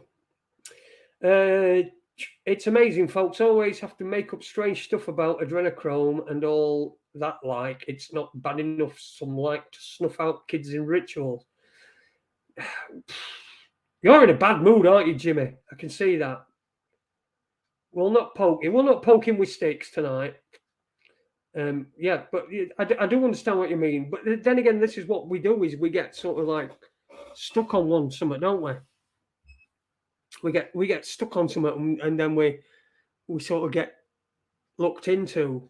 You know what I mean? We look into things and we get stuck on it. And I was thinking about it the other night when I was watching that hypernormalization, when all the things that have gone on over the years since 9/11, since I've started taking notice of what's going on, since then, the amount of things that there have been, that there's always something sooner. And this is what we're talking about when I mentioned Rich Hall earlier on. When I watched his last one, not this one that's just come out, which you should watch, by the way, it's Richard D. Hall, richplanet.net, I think. But you can find it anyway. But things move so fast that when I watched his last one, it seemed a little bit out of date for the time. So things are even moving even faster now. And to keep up with him and to watch him, we're going to have a bit of a time where we're going to have a lull. There'll be a few things. There'll be Russia. That'll be hanging over. It's because it's got to be in background. It's got to be there. They can't have you not being not. They can't be not fearing anybody. I mean, no fear. What does that do? It makes people like us, doesn't it? Not having any fear. So they don't want that. But it's always sort of in back of your mind. It's got to be there. There's got to be a little Russia thing. Then there's of course, the fact that there's this virus. If we don't heal them things, you're never going to get rid of them, and you're always going to feel under the fucking weather. Always going to feel a bit shit. You're always going to feel a bit crap. You need to deal with it. It's called steering. Pizzagate was the same. If it gets on TV, it's shite for stupid folks. Exactly. I mean, Pizzagate, this similar thing. Look at what's happened with Andy. I mean, all those people, I just think of how many people now who were banking on this, who were thinking, right, this is going to be, we're going to finally get somewhere. Someone's going to be in court. They're going to be answerable to what they've done. And if they don't, they're going to be answerable to why they've not. But what is not going to be answerable to is how much you get her and fucking why. If you've not done anything, why are you handing money over? I'm not doing that. I'm fucking certainly not doing that. Nobody should be doing that. And plus, you'd surely want to clear your name. You'd want your name cleared. You wouldn't want that hanging about. So yeah, it's production time because he's a perfectionist, I suspect. Fuck him. Yeah, it's fast way. What did he say? Way too fast for me, folks. It's time to say fuck them and enjoy life. They all happen. And if you were to look into them all and you to see them all, you'd be like uni. Honestly, And I know it because you've got fucking loads of shit coming out of your head. And I remember the first time that I ever said something to somebody as I'd become aware, and I was looking into 9/11, and I became aware of what had gone off there, and I could sort of start to see fucking picture, but it would just start. But when I tried to say something to somebody, and I remember the guy. I was on my way home from Mansfield because I was working in Mansfield in a club, Coyote Wild, in Mansfield, and I was on my way home, and it must have been 4, 5 o'clock in the morning, and I got Shell Garage on my way back, and I called in. I don't know, buy some fags or something. I can't remember. But and I said something to the bloke behind the counter. I said, fucking hell. I said, you know that 9/11, you know? He says, it weren't fuck. I said, it didn't happen how we were told it were. I said, and he sort of looked at me and he went, I said, it weren't done out. I said, it were inside job. And he looked at me and he said, I can't see them doing that to their own people. That's what he said. I can't see him doing that to their own people. But what I took from that is that he wasn't like he wasn't shocked. It was almost as if he'd heard it before. Someone had said it to him before. You know, because it weren't like it weren't like a what? Shut up, get on out. He just sort of like calmly had an answer for me. So I think he'd thought about it before, and then it had popped up again with me. And I don't know whether it left a seed in him or not, or whether he's still fucking alive or not. But it will. I remember that where you feel like you're fucking only one. I know what that feels like. Remember, when I'm talking about now, this time I'm talking there's no Facebook, there's no fucking. I think MySpace were about around somewhere, but there were no Facebook, there were no. I don't even think YouTube had started. I think we were watching stuff on Google fucking videos. I can't fucking remember. Anyway, what did YouTube start in about 2005? Probably right at the beginning. That when YouTube were like Wild West, it was fucking brilliant. There'd be all sorts of different stuff that people would make absolutely fucking brilliant. There'd be stuff you'd watch 3.5 hours or something, some fucking shit, and it'd just be such utter fucking shit. But you'd watched it. But it were brilliant. It was like Wild West. See, this is someone could come on here, right? See me and just go, I'm fucking watching that shit. And go off, but like because YouTube were a new thing, and you could watch stuff on, you could watch it all the way through, and there were no ads then either. So yeah, really interesting times. Really interesting time. Dinny Carr says he's never voted. Fuck him, he says. He did vote once. He voted for fuck him. Fuck him, Jace. Fuck him. Fuck him. Fuck him. Telephone call from the moon started it all. Lol, no delay. Could phone Australia without a delay. Lol. Now, exactly, you couldn't, could you? Call from fucking moon. Have a day off. Have a fucking go into moon. Have a fucking day off. Back then, I can fucking completely understand why people fell for it. It were amazing. It was like someone coming in front of you. It's like somebody had, let's just say, internet had just arrived, and then somebody tells you internet's a fucking hoax. It was something that's how big it was in people's lives. They felt a big part of something. But now no one went to fucking moon. No one's been to fucking moon. Fucking moon. Have a fucking day off. I've got to smoke something. Just excuse me for just a second. I've done an hour and 44 minutes. It's always difficult. I'm going to get somebody on next week. I asked Webby tonight, and he's back at work, and he's got stuff he needs to do. So he'll be back. He'll be back at some point. But and I asked fucking Jimmy as well if he wanted to come on, but he's actually left me a message, and I've not listened to it, so I'll find out afterwards. Always a delay to Australia. Nixon was a proved liar. We know that. Didn't he? No meetings, no votes. Shock horror. Law. Inhale, Jason. I will. Sorry, yeah. Big long drag, please.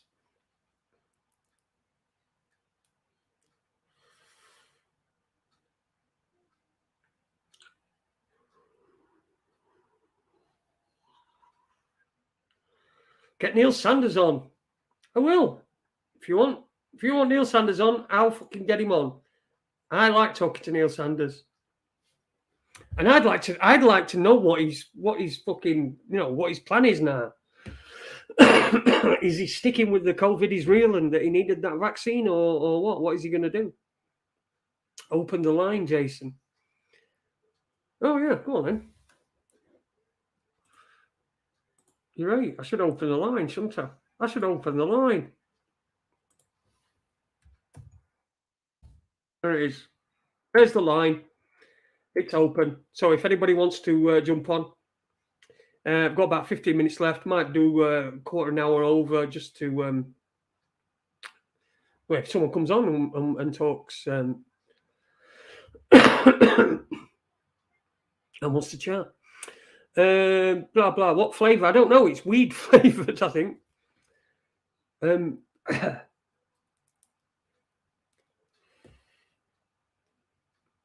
Your man Buzz Lightyear corrected an interviewer that claimed he remembers as a kid watching it live. He said, "No, you didn't, because it was acted out and they voiced over it." Oh, Buzz Lightyear. Yeah, your man Buzz Light. Buzz Aldrin, yeah, that's it. He moves. They're all dead, aren't they? First three.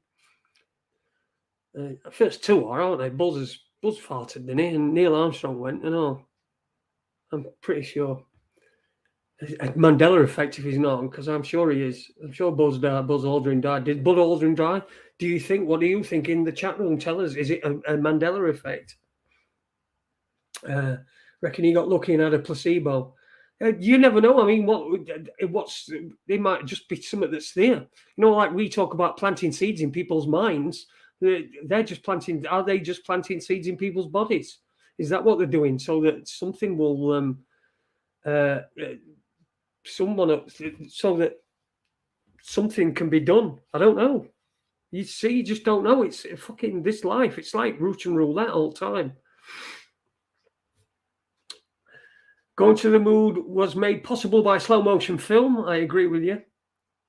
Slow motion, slow it. If you speed it up, double, it just looks like they're walking or jumping about in a big fucking thing.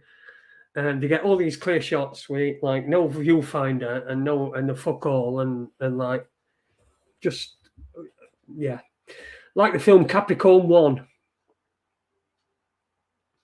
Uh-oh.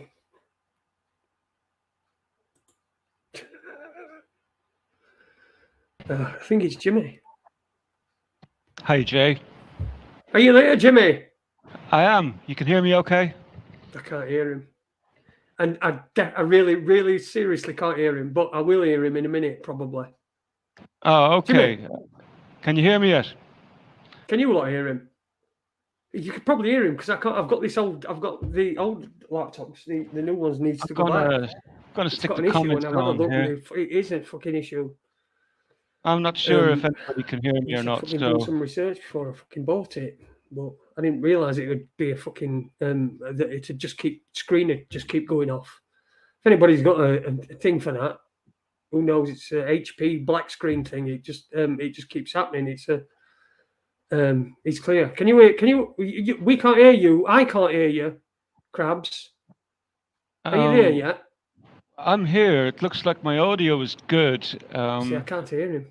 Spanish is saying come on in a minute. He's clear. I can't hear him. Well, I'll shut up for a minute and let Jay keep talking. I can't hear him. So I'll just keep talking. In fact, I'll leave it to you, Crabs. You keep talking, and then when you finish talking, when you're talking, I'll when I can hear you, you can hear. See, everyone can hear you. I can't. Keep talking. Yeah, well, I'm not sure what the hell's going on there. I'm not too familiar with the StreamYard platform, but it's not my speakers. So so I 100% agree with the whole moon hoax thing. I'll give him a minute just to want to be listening to two people. Ah, there we go. I can hear you. Okay. Is that all right now? I can hear you now, mate. Yeah. Excellent. So I thought it was me because I could see my screen, that circle around my picture. I could see that reacting, and it said. But I know from previous interactions I've watched on this show, sometimes there is a bit of a delay on your side of things. Yeah, there is. It's because I've had to go back to the laptop that I was using before, because the new laptop that I bought from everyone's donations, it's got this problem on it, and so it's going to have to go back. It's got a problem where when I got it out, I set everything up on this, and then that's there just to do the show, so that it don't get any crap on it or anything like that. So it's just there to do the show. But the screen just goes blank. It goes completely blank, and then you put it down and you pick it back up, and then it'll come on again, and you have to put thing in, and it comes back on, and then screen just goes blank. So it's going back. It's going back.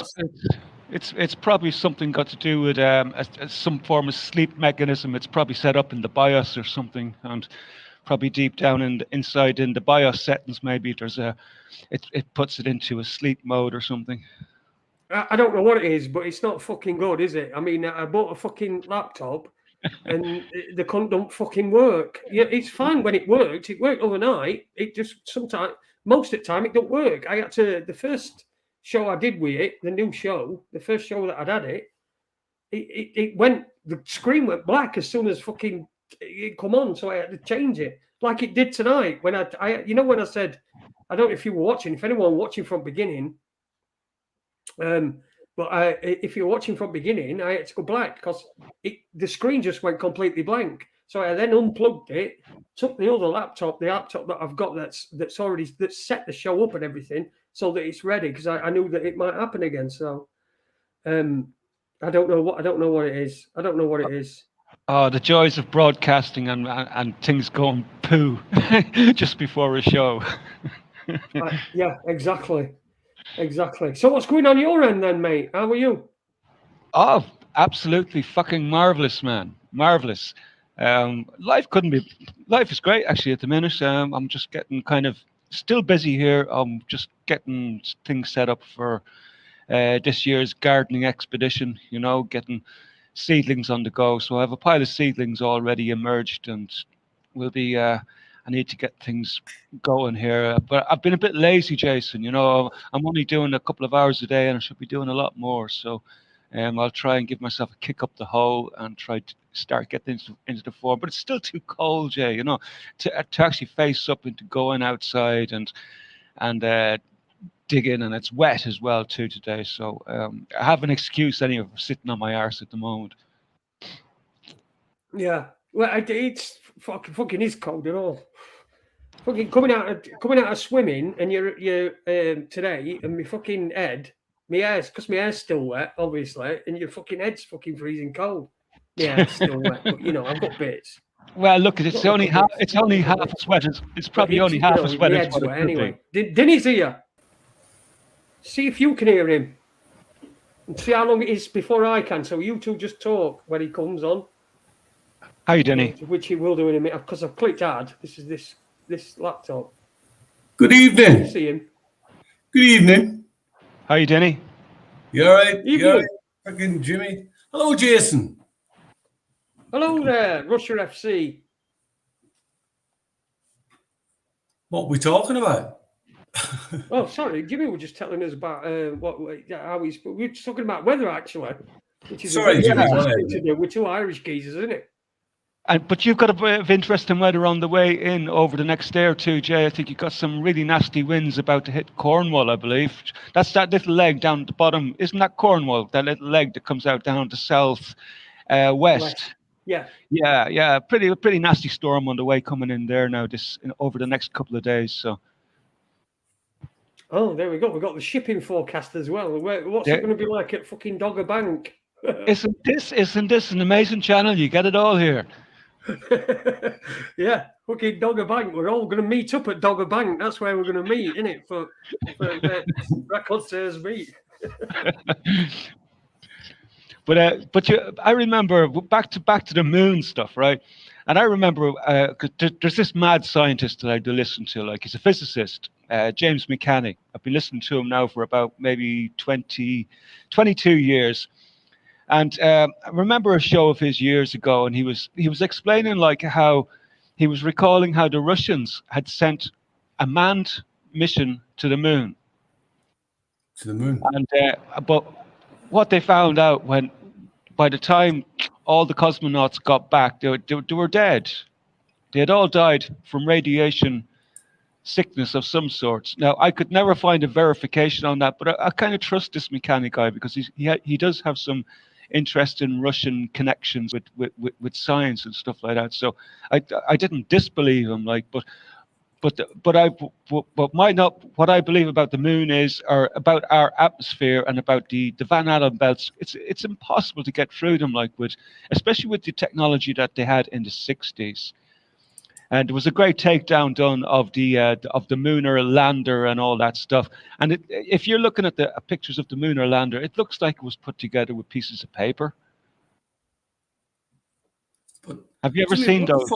But Jimmy, what does it matter, man?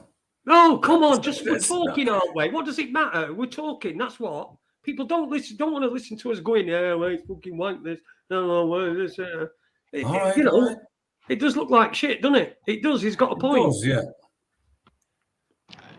Yeah, well, I've always been interested in like I'm a real like at the moment, like I'm going through. I've been downloading all the episodes from The Expanse just to get away from all the fucking nonsense because I'm sick to the teeth of all the news cycle at the minute. Like, so I've been mashing out watching science fiction and The Expanse in particular. It's great, man, great relief. But space has always interested me. Like, and when I first learned that the moon landing may have been a hoax, that was a real wake up call for me.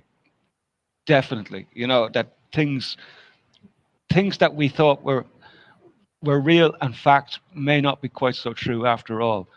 And it's important to talk about these things because if we don't actually discuss these topics and sort of iron them out, we're going to bring our kids up to believe the same bullshit in the future, and it's incumbent on us to understand, talk, and dissect.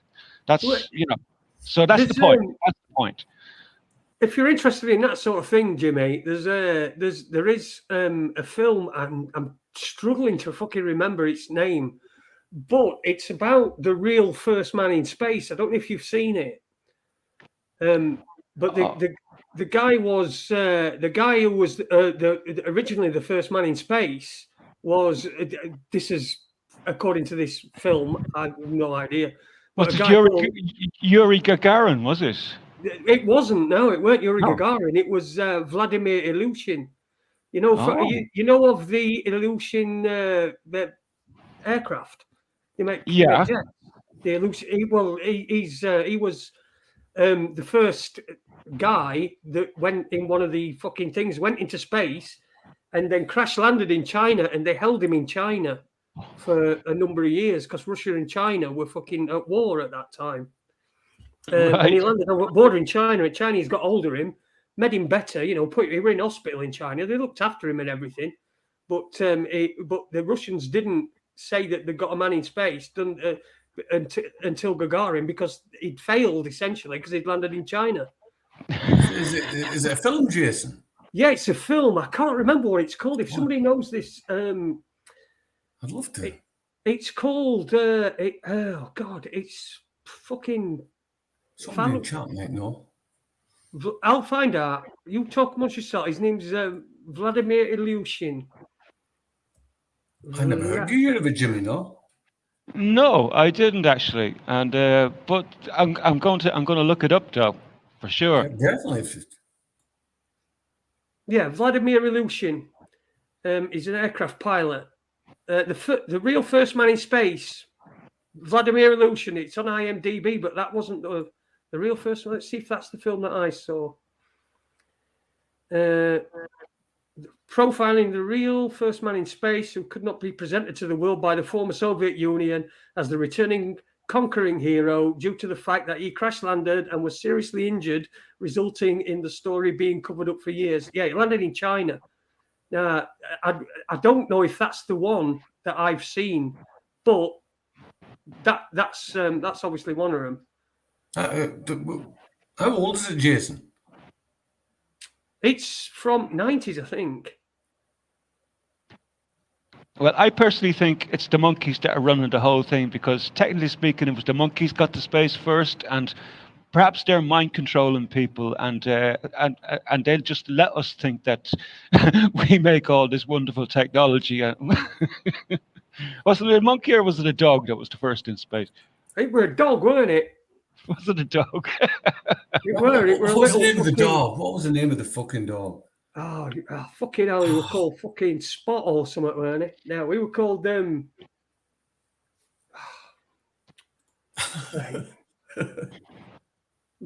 Ilyushin. Anyway, everybody look up. Jimmy. Everyone look that up. What was the name of the dog? I don't know the fuck. I have no idea, man. No idea. But I always think, but one of my favorite comedies ever was The Hitchhiker's Guide to the Galaxy, and I remember like when it turned out that it was the mice that were running the whole show, and people used to have the mice running around all these mazes and stuff, but when in fact it was the mice that were doing a very, very technical experiment on humans. What was that footage?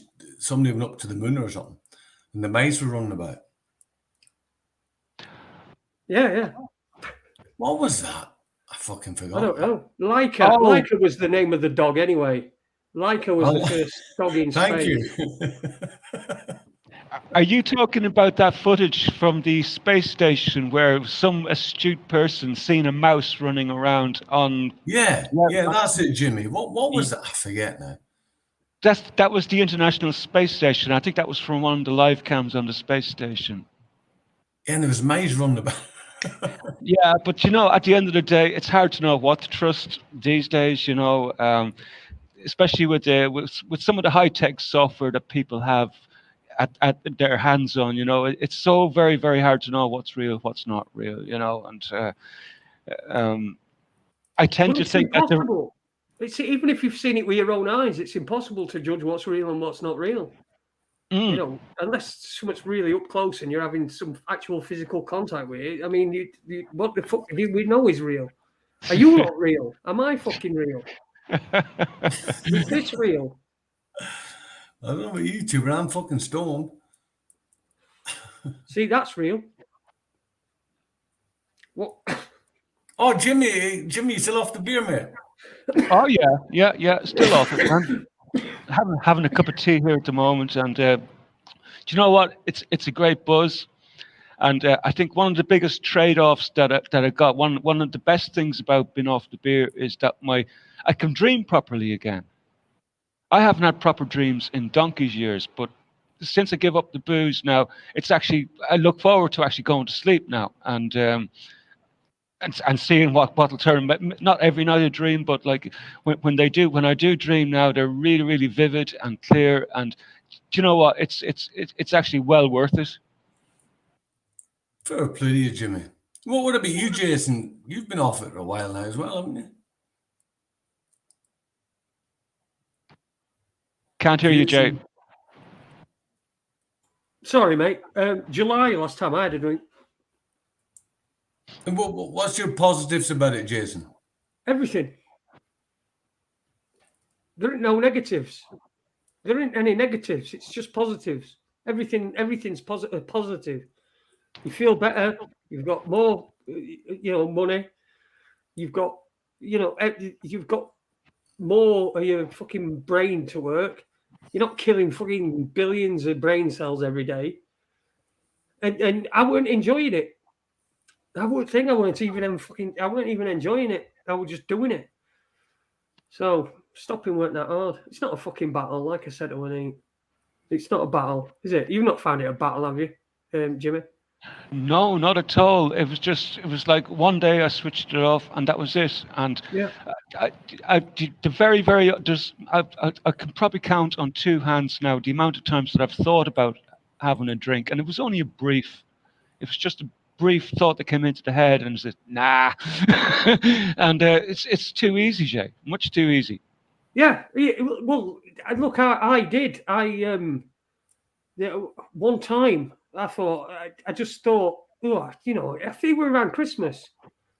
I thought I'll just have a drink, and I did. I had a drink. I had one drink, and for me it was just an itch, and I scratched it, and that were it. I had that one drink, and that were it. It weren't like I wanted anymore. I just thought, because everyone's drinking, it's Christmas and what have you. I just had one on one day, and that were it. Well, you've done the right thing, because you didn't take this, because I really enjoyed your last show. You were just chatting there about giving up whatever it is, whether it be alcohol or drugs, whatever. And it was just really positive to hear you say that, like, you left the door open. You didn't say, I'm never, ever going to do this again. You left the door open, and so you can still have a drink now without feeling too bad or too stressed about it if you feel like it, Yeah, you don't. If you've told yourself you're not going to do something, and then you do it, then you're instantly disappointed in yourself, and then you'll go, oh, that time that I didn't do it, all gone to waste. Well, it's not gone to waste. You just if you'd have just allowed yourself, like I said, it's not a fucking battle. It's not a fucking fight. You're not fighting it, right? What you're fighting is nothing. You just don't do it.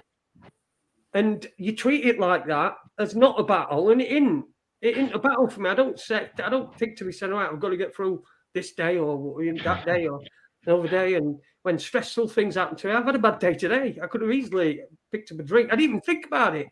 Didn't even think about it.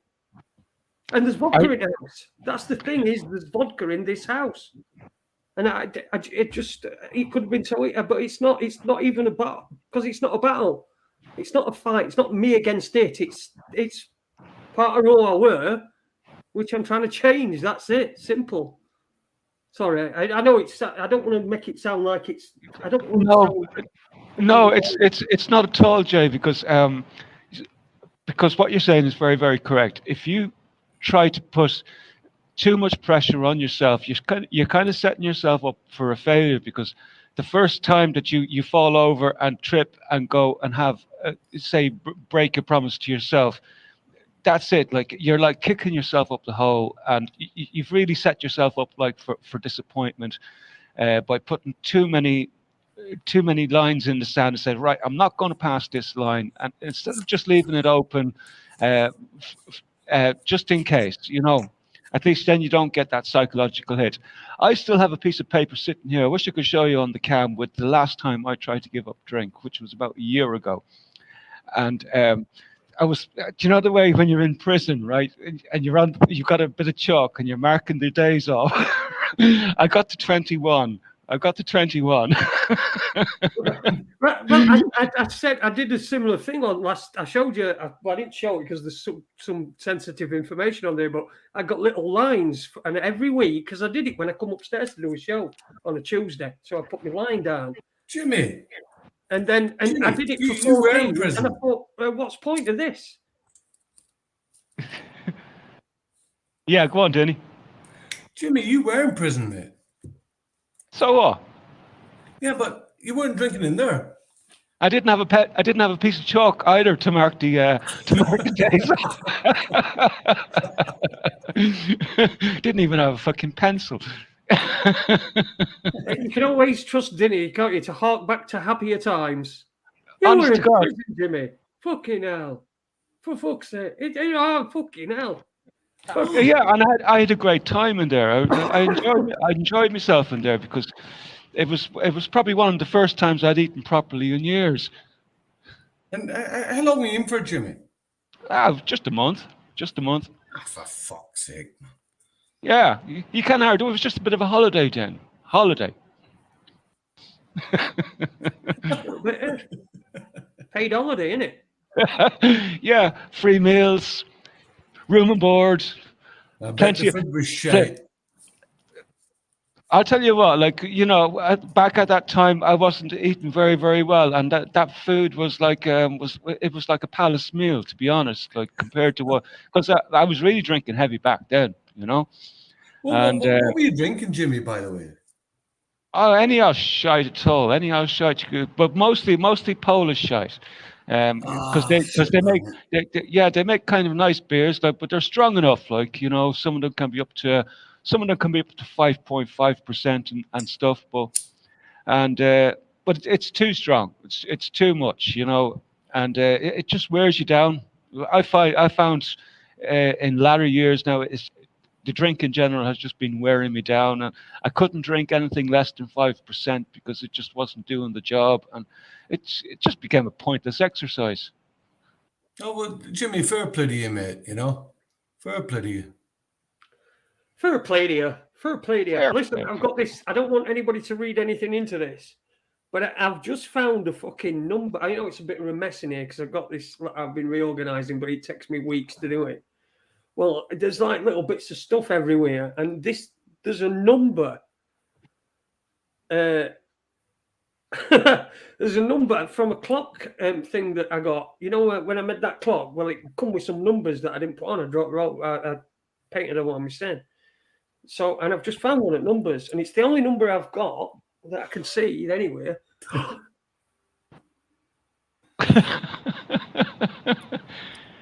Now, is that a 6 or a 9? What do you reckon? Trying to get it on my head. Yeah. You need another two. You need another 2 of those to go along with it. then you'd be well set up. Well, What's that, Jason? what? I just said it's a number. It's a number off a clock, Denny. Number off a clock. Off a clock.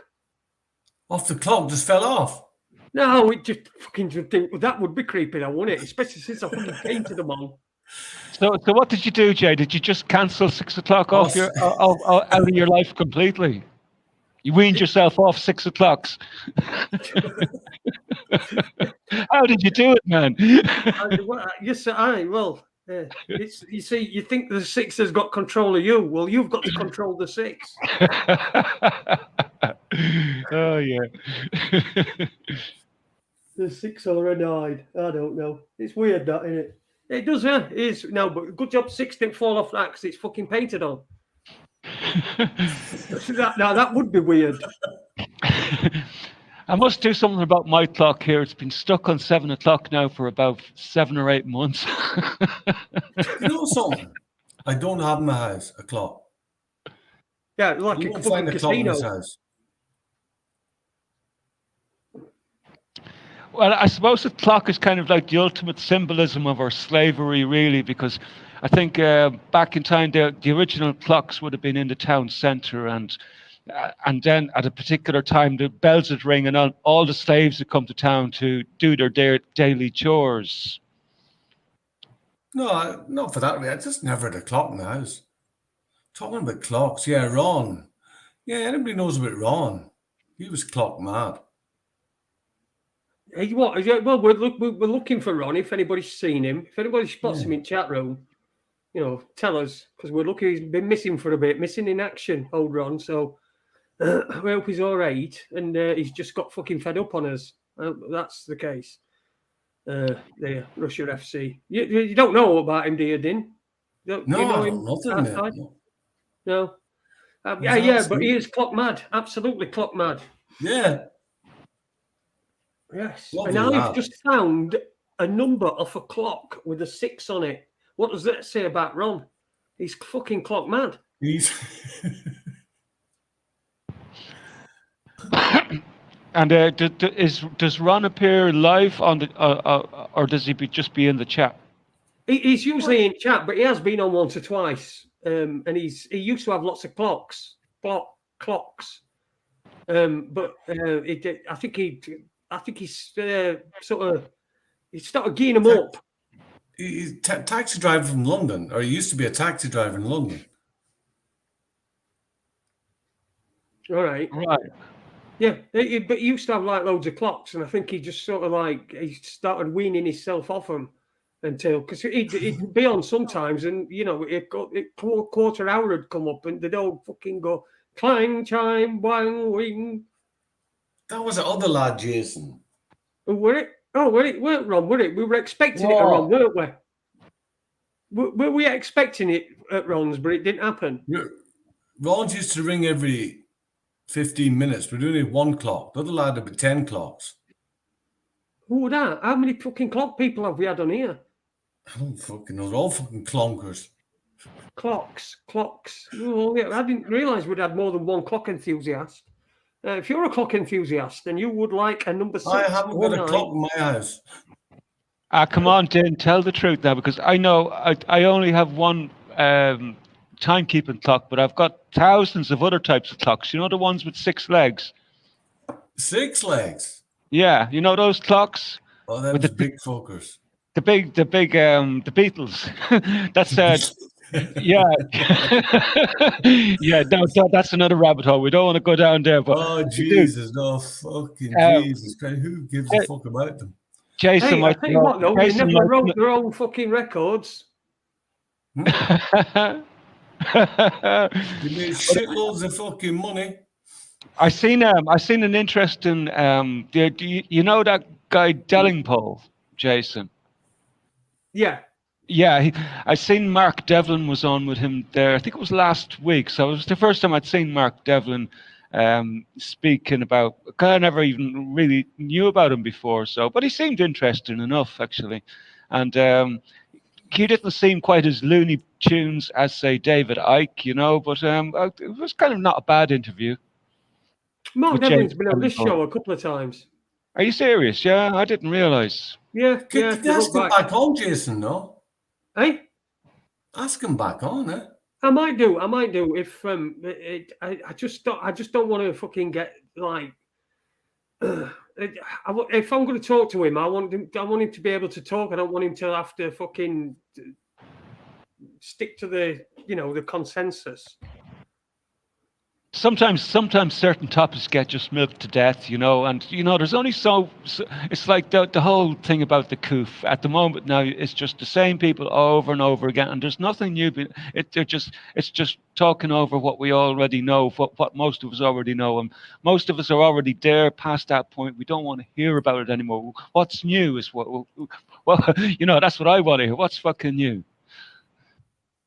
Yeah. Russia. The Russians are coming, Jimmy. Ah, I heard that. You're fucked, Denny. I'm fucked, man. I'm closer than you. Honest to God, yeah, I'm delighted. I'm delighted to be over here. I'm joining the Russians. But mind you, it was interesting there a couple of weeks ago where the Ruskies they were testing some of their missiles just south of here, just off the coast of Cork there. But that was just a few weeks ago. And I seen our tarnished what's Leo Varadkar. He threatened to launch a salvo. He threatened to launch a salvo of dildos at the Russian fleet if they didn't move off. Boom! Fucking gay bastard he is. He is, isn't he? He's more fucking queer as they come. He's more gay than Turdo. It's what? He's not from Poland or somewhere. No, but just for Jason. Jason may not know Leo Varadkar, but he'd be like our kind of assistant prime minister over here. But he was prime minister for a while. He's a fucking puff, Jason, a big puff. He's a little puff. He's not that fucking big. Excuse me, but we don't want to get fucking sued by some puff because he's fucking been called a puff on this show. He's called Leo. No, there's a lot of people called Leo. Leo is a fucking lion. Would you call a fucking lion a puff? You won't, would you? No, but he used to be our teacher. Anyway, you won't go. Now then, you won't. I'd imagine you probably fucking would, Denny, bare-chested. Here you lying, you're a fucking puff. You're a fucking puff with your fucking hair. Get your fucking hair cut, you fucking puff. That's the right thing with this Russian crap. Hey? You shut up, Jason. Sorry, mate. Do you know what I think about this Russian crap? The fucking Yanks poking their nose in again. It's so basic. I told you, it's a holding pattern. Don't forget, before all this, Russia were a fucking big bad wolf. So all they've done is just come back and took up their little bit. They're just like a holding pattern. They're just holding everybody's fears, so that there's still something there to be afraid of. Just while they fucking sort the sense out with whatever they're going to do next. You see, the way I see it is that like they've got such a problem over in the United States at the moment with their whole narrative falling to pieces, and they seem to be getting attacked from all sides. The Democrats look like they're finished and dead, and the way it always works is that like when everything else fails, what they need to do is to generate a bit of a war, and that usually sort of like gets people's thoughts off whatever they should be looking at. So I get everybody worried about the Russians for a while, and that's all it is. It's just another distraction, and I don't think we should be giving it any. We shouldn't be feeding those little trolls at all, and we should just carry on. We'll just talk about pufters. Listen, Jimmy, how long have you been off the fucking beer, you cunt? It don't fucking matter. It don't matter. Look, it's just a stupid word. What the fuck? what we got? What did I have the other day? Fucking. I wrote it down, and I didn't fucking use it like I used it, right? The Huddersfield town, right? It were either Huddersfield or it were Preston. I can't remember. But they used a different. I think it must be Preston North End, but they used a special kit for their away kit at a game against Huddersfield for people with colour vision deficiency. So colourblind people who are colourblind. It's not colourblind. No, you can't say that. It's got to be colour vision deficiency. Fuck And who me. the fuck paid for that? Oh, fucking Preston North End. They want to look, or whichever team it were. I think it was Preston or Huddersfield. It were one. So what were they, Jay? Were they rainbow coloured kit? I don't fucking know because I didn't even look. I just thought, what the fuck? Why can't they just say it for people who are colourblind? It's less ink. It's less fucking paper. We're supposed to be trying to save the planet, aren't we?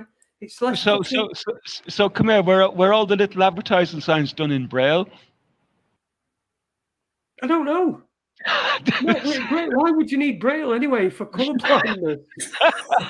That's for the blind footballers, Jimmy. I mean, you don't want to discriminate against the blind. Yes, you are. It's just fucking ridiculous, isn't it? Yeah, all people's numbers on him. If there's any blind in here, we're sorry.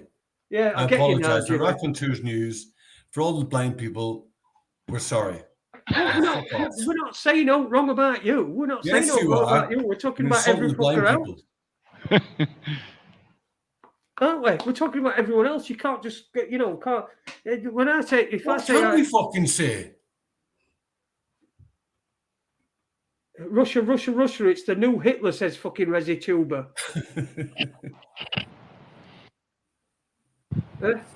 Old fucking Russia FC there. It's a Vatican corporation like the other corporate states of federal being. Sean Hamer. Good evening, Sean. Are you all right there? Dark rock. Yeah, but I think in a lot of ways, what we're seeing happening now is a huge shift, and there's a huge shift in the economies of the world, and like it looks like Central Asia, that there's a new trading bloc emerging, and they're going to carry us into the next world. In a sense, this is the way I see it playing out. And I think Central Eurasia is going to play a big, huge role in that. And the last Ukraine is the last place that America really have a foothold in as well. And I think they're just about losing that. I think they're losing Ukraine now big time, and quite rightly so. They have no business being there. They should just go home, pack up, go the fuck home, and concentrate on their own problems. Never mind trying to fucking fix the world with their bullshit, And let Russia and China go ahead and lead the way, and they can go back and rebuild their country and hopefully make it better than it was before. Yeah. Can't disagree with you, Jimmy. That's very eloquent, that is, Jim, because that's really what they should do. Everyone just should mind their own fucking business. Isn't it? Yeah, that's what you should do. Mind your own fucking business. Stop at home. Don't give fuck. Stop at home. But yeah, stop at home. Don't be in some else's country. They build up. They wanted to put a place in Poland, didn't they? A base in Poland, a missile thing, didn't they? In Poland, a base with missiles.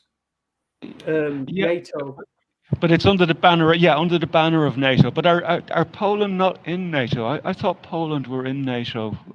God, correct me if I'm wrong. Well, they are, but they know that they're not fucking the US ones. They're not fucking NATO, are they? They're the US. That's exactly what it is. I mean, if all Eastern Bloc countries, you'd not blame an individual country. You know what it is? It's fucking Russia. Yeah, it's these small countries. They're stuck in the middle of the big boys, and that's just the way it is.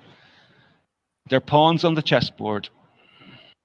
Yeah, they are. We all are. We're all prawns on a chessboard. And I speak for all handsome men when I say that we should not fucking play the game, and just do it as little as you can. To play the game as little as you can. That's all you can fucking do. And to remain safe, just be aware of what they're doing, and that it's all a little show just designed to keep your mind busy and turning around forever and ever. And as long as they got your focus on their on their fake news and their fake bullshit. You know, you're playing their game, unfortunately. Yeah, you are playing their game. Stop voting. Stop supporting them. Yeah, I couldn't disagree with that, Denny. I never voted in my life until there was a referendum. Do you remember the referendum on the Maastricht? Was it the Maastricht Treaty? The Lisbon Treaty. The Lisbon Treaty. That's right. Yeah, the Lisbon Come on, Treaty. say it again, Dinny. Lisbon Treaty. Oh, I thought it said Lisbon. Lisbon, yeah, that's the real name for it. It's Lisbon. All right, okay.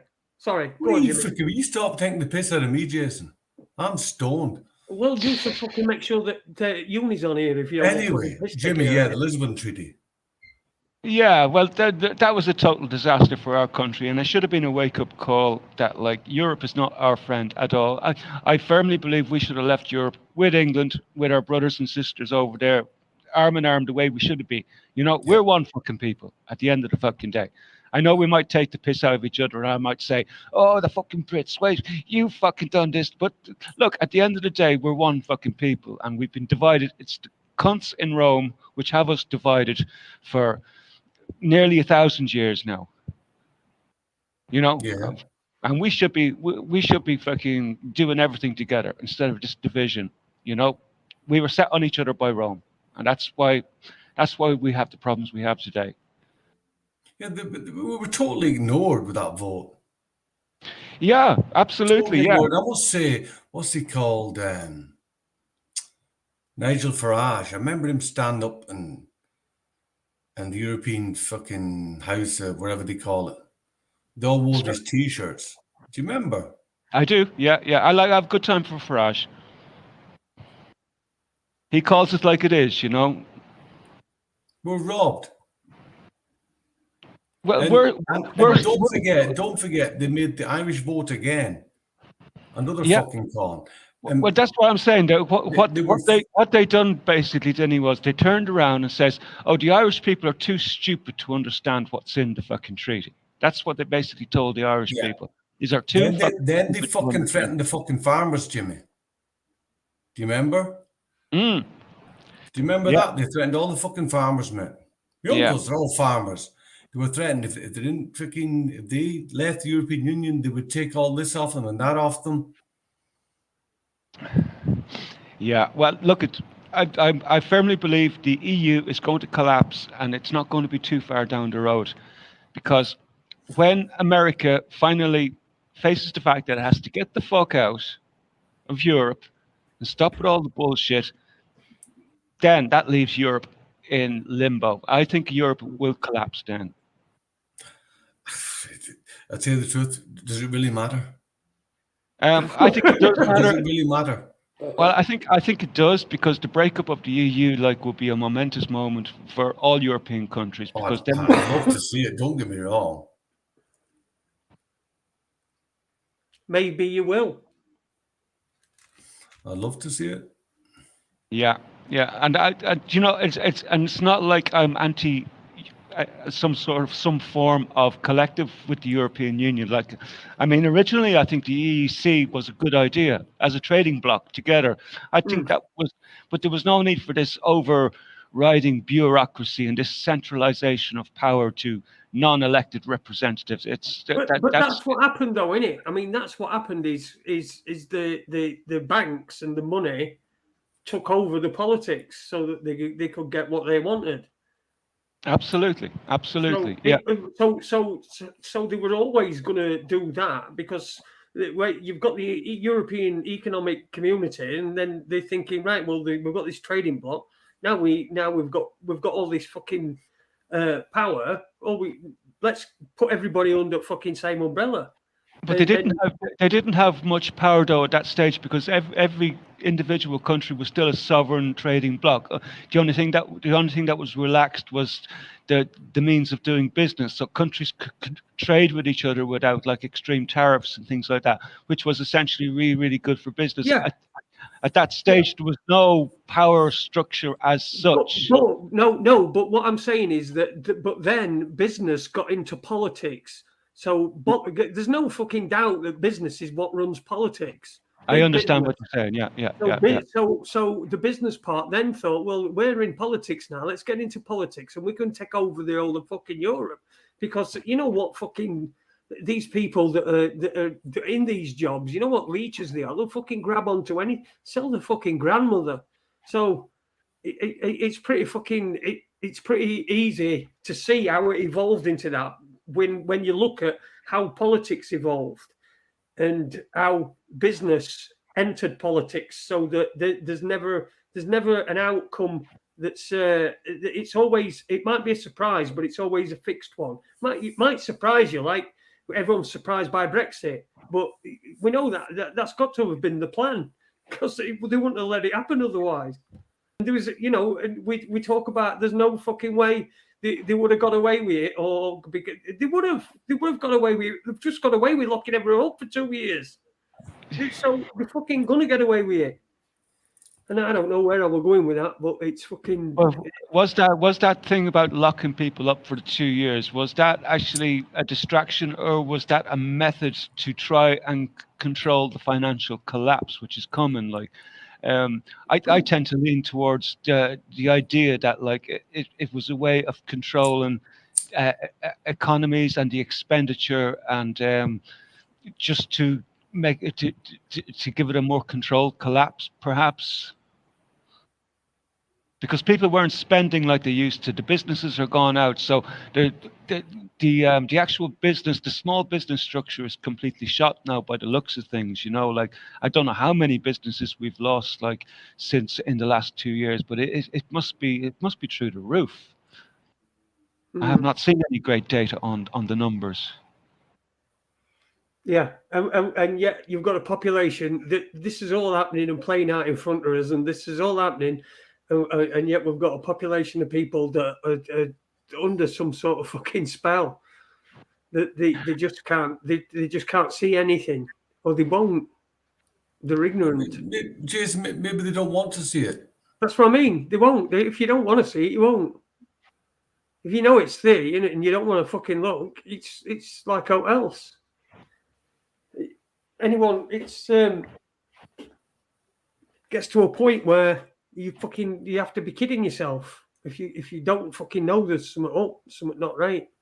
When things are happening around you, not even to you, but around you, you know, people are losing their jobs, businesses, people are committing suicide, fucking people have been locked in their homes, they've been psychologically tortured for 2 years. They've been told that this is the fucking worst thing in the absolute world. This is a fucking we were talking fucking Black Death, aren't we? This is what we're going to happen. and what fucking happened? Fuck all. They just got everybody to fucking stick themselves with some fucking shit that maybe or maybe not has got something in it that is going to fucking be triggered by something else later, whether that be some 5G, some fucking electromagnetic fucking pulse, or some fucking another fucking vaccine for a different thing, or something that's going to just be in vaccines. Because, I mean, really, if you want to put something nefarious in vaccines, pretty much everyone, there's only a certain amount of people at a certain age that take vaccines. You know, there's old people and fucking young people, children. So if you wanted to get something in, you're getting both ends there, aren't you? It's not the vaccine I'm worried about, Jason. It's the fucking people that believe in the shit. Oh, they can fucking, they worry everybody, don't they? But I still see them today. I've seen beaten out with Ada. There's still people wearing masks. Yeah. And I'm not talking, you know, the minority. I'd say majority I saw today were wearing masks. Fucking hell. Granted, we were going to fucking session. We were going to fucking swimming session for spastics and OAPs. But, you know, everyone were wearing masks. But they weren't wearing them in the pool, Jason, were they? No, we weren't wearing them in pool, no. No, they were wearing them out at pool, but it's just still. But what's it like there, Jimmy? It's kind of like what Jason is describing. Some people, there's still quite a few people still wearing the masks, even out on the streets while they're walking around. It's a bit weird, to be honest. But to be honest, it doesn't faze me at all because I've kind of gotten used to the idea that it's all a bit weird now for about a year and a half. Like, because it's about a year and a half when I first started to really wake up that like there's something really not going on here at all about this pandemic, you know. So, but look, at the end of the day, I know it's terrible that to think that all these people have been psychologically tortured for the last 2 years. But those people that have been tortured, they're kind of oblivious to it. There's a kind of like there's a kind of a bliss in the ignorance that they have because they don't understand it. So, in a way, they're not being psychologically tortured from their perspective, but you know, we actually have some insights that they don't have. You know, because of the sites we visit or the information we listen to. So, but it's irrefutable that people have suffered damaged psychologically, have been damaged by this. So everybody knows that it's that it's been an attack. If it's been for nothing, which you know, everyone's suddenly coming. Oh, it's been all been for no, and they're still being damaged, whether they fucking know it or not. They've still been damaged. It's the kids, Jason. The kids. Exactly. Think of you 3 or 4 years of age 2 years ago. A 5-year-old, 5 or 6-year-old, probably don't even know what a fucking other kid without a fucking mask looks like. Can't remember. Some of them.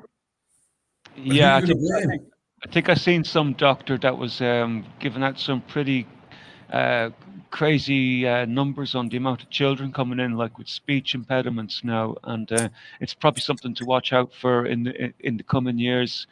Because I think the long-term effects are going to be. I think there's going to be some serious long-term effects from this that we just can't really account for at the moment. Like we know what's happening now is wrong, like, but in the long term, I think it's going to be probably a lot worse than we thought. You know. Yeah, and fucking. I noticed on radio today again. If you're having a heart attack, if you've got any other symptoms, it's never too early to call 999. Blah blah blah blah blah.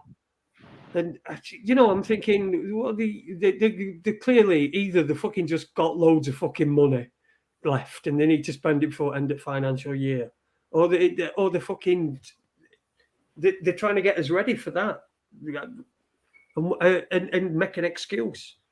It's just that. Don't forget, it's reasonable doubt, innit? They put reasonable doubt in people's minds. Your kids can have an heart attack now.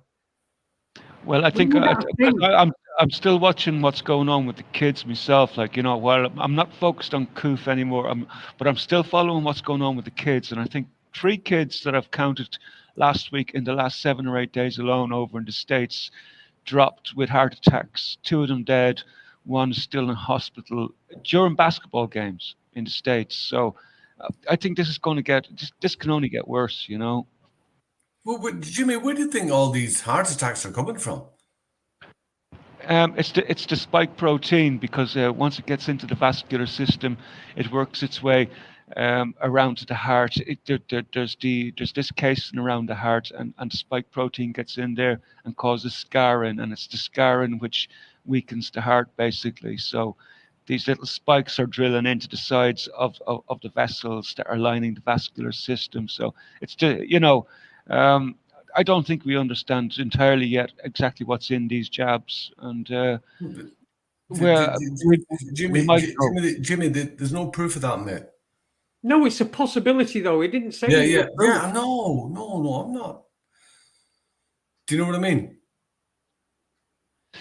Yeah, but if the heart is scarred, right, and as soon as they start, and it's kind of ironic because we've seen it with the footballers as well, that as soon as they start to exert themselves, and it's when the blood starts pumping faster, that's when the damage seems to be getting done. So you know, it's probably something got to do with microscarring in around the heart tissue and something like that, and it becomes apparent probably now in the early stages when people are exerting themselves.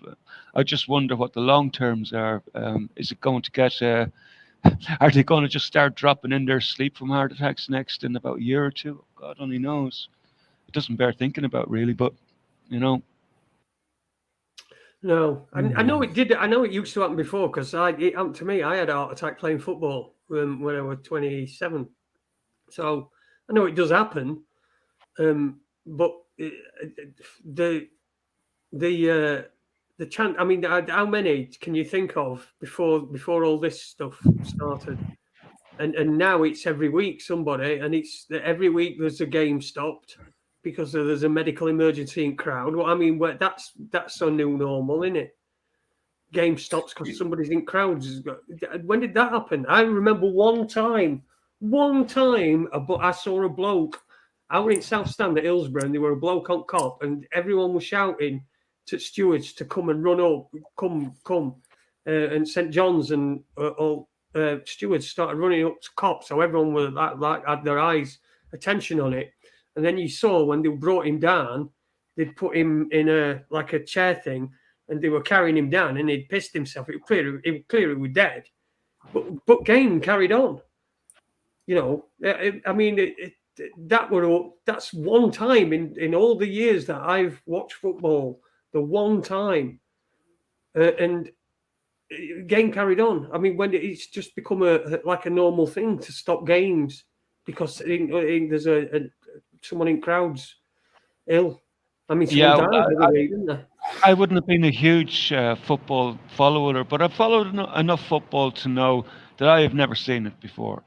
Personally, I've never seen anything the like of it before. And I have watched quite a bit of football over the years, but I wouldn't be a huge football watcher. But at the same time, I had never seen anything like this. You know, you'd see players going down with injuries from, say, ligament issues, leg issues, cuts and bruises, but heart attacks, no, just not on the scale I'm seeing at the minute. And you know, and it's easy to say that like it could be just because we're all focused on it that we're now noticing it, but I think this sort of thing we would have noticed before. You know. Well, you know what I mean, this is the biggest cause of deaths amongst footballers throughout the world. And you know what was previous? No. Suicide. Really? Mm. Good God! And you know, you'd think that footballers been fairly well off, the big players, like, you know, that they wouldn't have much worries in the world really like that. Yeah, there's a story of a German goalie. Do you know about this? There was a German goalkeeper who committed suicide. Oh, yeah. They were really good goalkeeper. He played for Germany. Sorry? Yeah, he played for Hanover. 69, yeah, young fella. He committed suicide, yeah. Yeah. So, yeah, that was... Jason, can I ask you a funny question, mate? Go on, then. You see, when you had your heart attack, why? Did they give you any reason why? Or... Yeah, well, they didn't at the time, no. They didn't at the time. Did they say... It was a mystery. A mystery heart attack? Yeah, when I was 27, the first one, remember, this is 1997. Not like the technology they've got nowadays.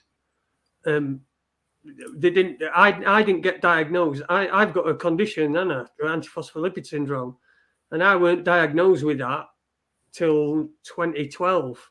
And I had my first heart attack in 1997. Then I had one in 2015 before I started doing this show.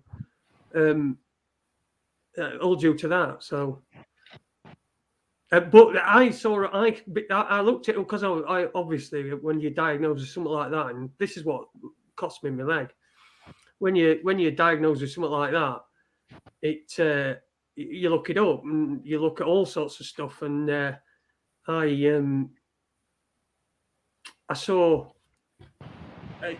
that there was a study, and there might have been a link between antiphospholipid syndrome and the tetanus jab. And I'd had a tetanus jab in the 90s. Yeah. Okay, no.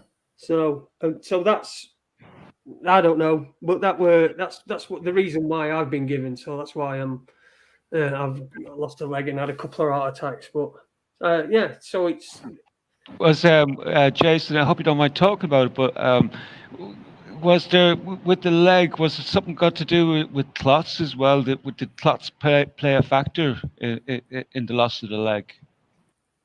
yes. The initial treatment I went in for was for a clot. Right, right. And it's strange because I've been over the years, like over the last 20, 22 years since I've been researching, vaccines came up a couple of times, but I never really looked into it until the last 2 years. So I never really had an opinion one way or the other about vaccines. And sorry, I shouldn't have mentioned that word, but No, you can mention it. I've been saying it all night. I say it all the time on here. Nobody ever bothers me because we're too yeah. slow and shit. Well, I just know from watching other channels that I should be a little bit more careful. But I never the problems with jabs never really came on my radar at all until recently, and I have to say, after looking into the history of jabs, and not just the most recent ones, but all jabs, there seems to be huge problems with them, like which have been small up till now, and that's because people getting jabs have been on smaller numbers, but now that they're doing it in such huge numbers, I think that's why we're getting these numbers that are through the roof. I just wonder if they had tried to do tetanus jabs on the scale that they're doing with the coof jabs, would we have seen similar results? And you know what, I have to be honest with myself, and I just think that there's a clear possibility that, like, this is not just an issue with the coof jabs. This could be probably linked to all jabs. Hmm. Yeah, but who benefits? Follow the money, Din. Yep.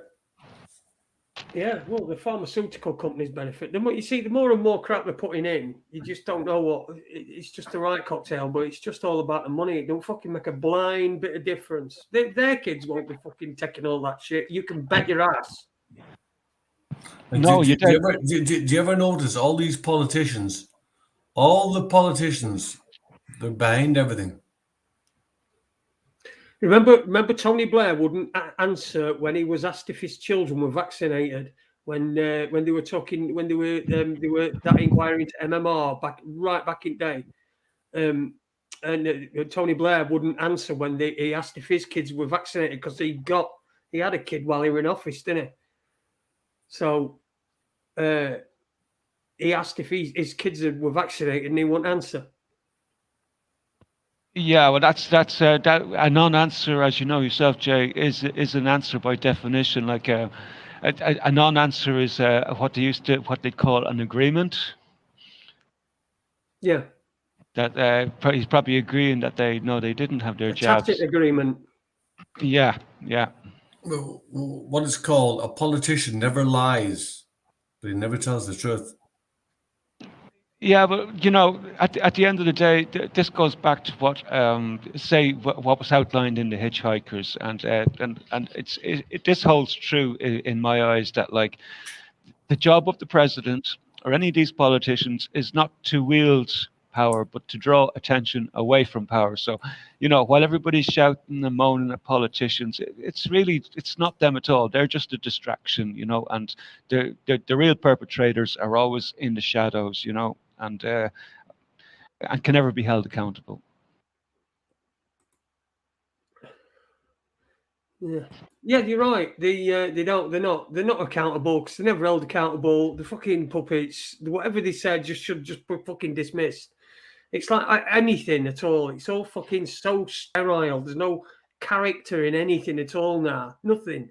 It's all been like standardized art. No character in anything. It's just fucking. It's frowned upon. It's an interesting point came up a good few years ago when I first started looking into trying to understand the roles of politicians and our roles in society. Like, And a point was brought up that like these politicians and stuff, they're never working in their own personal capacity, but they're always working in the capacity of an office, right?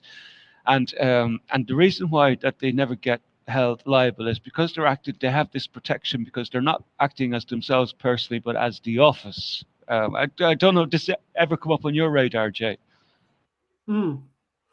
Yeah. Yeah, they feel like they're protected. Well, it's not that they feel like they're protected because they're not really acting in their own personal capacity, and this is probably quite true because they're not the ones that are making decisions. The decisions are being made behind the scenes by the civil service or whoever the hell is pulling the strings. They're just the mouthpieces. They go out and they make the announcement. So it's never really them anyway. No. So voting rights, fucking waste of time. Like Denny says, complete not a waste of time.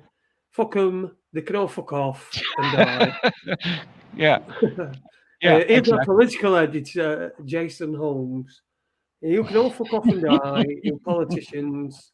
You're fucking making something out of no. You're making a job out of nothing, out of fresh air. That's a job that they're making out of fucking fresh air. How much fucking does it take? How much does it fucking take to fucking run a country, for fuck's sake? You have to make so many fucking fucking minister for climate change. Oh yeah, Greta, our lovely Greta. Fucking lovely, yeah, Greta. Fucking Greta. Oh dear me, fuck's sake. Actually, on the climate change front, there's an interesting date coming up next March. I think it is March the 14th. That's when our magnetic north reaches the 40-degree mark, and there's a lot of really interesting researchers who study magnets and stuff like that, and they've made the observation that when the pole of a magnet reaches the 40-degree mark, really, really strange things happen, and that it can start spinning uncontrolled, and you never know where it's really, because you know the North Pole is going towards Siberia. I don't fucking care.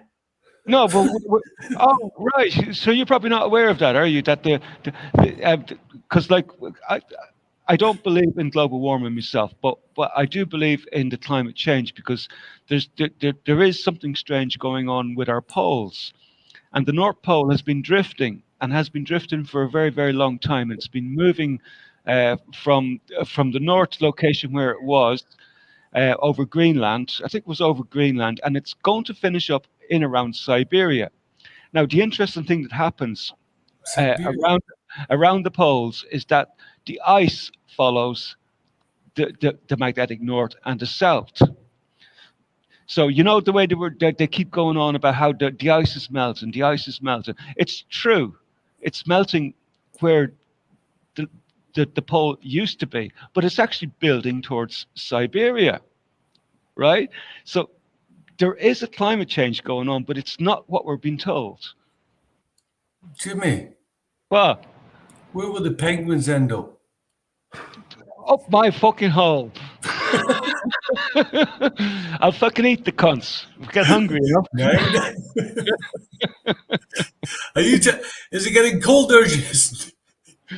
Yeah, but I was watching a really interesting presentation there about the poles, and it explains a lot of things, because do you know the way we have load of bullshit? It's gotta be.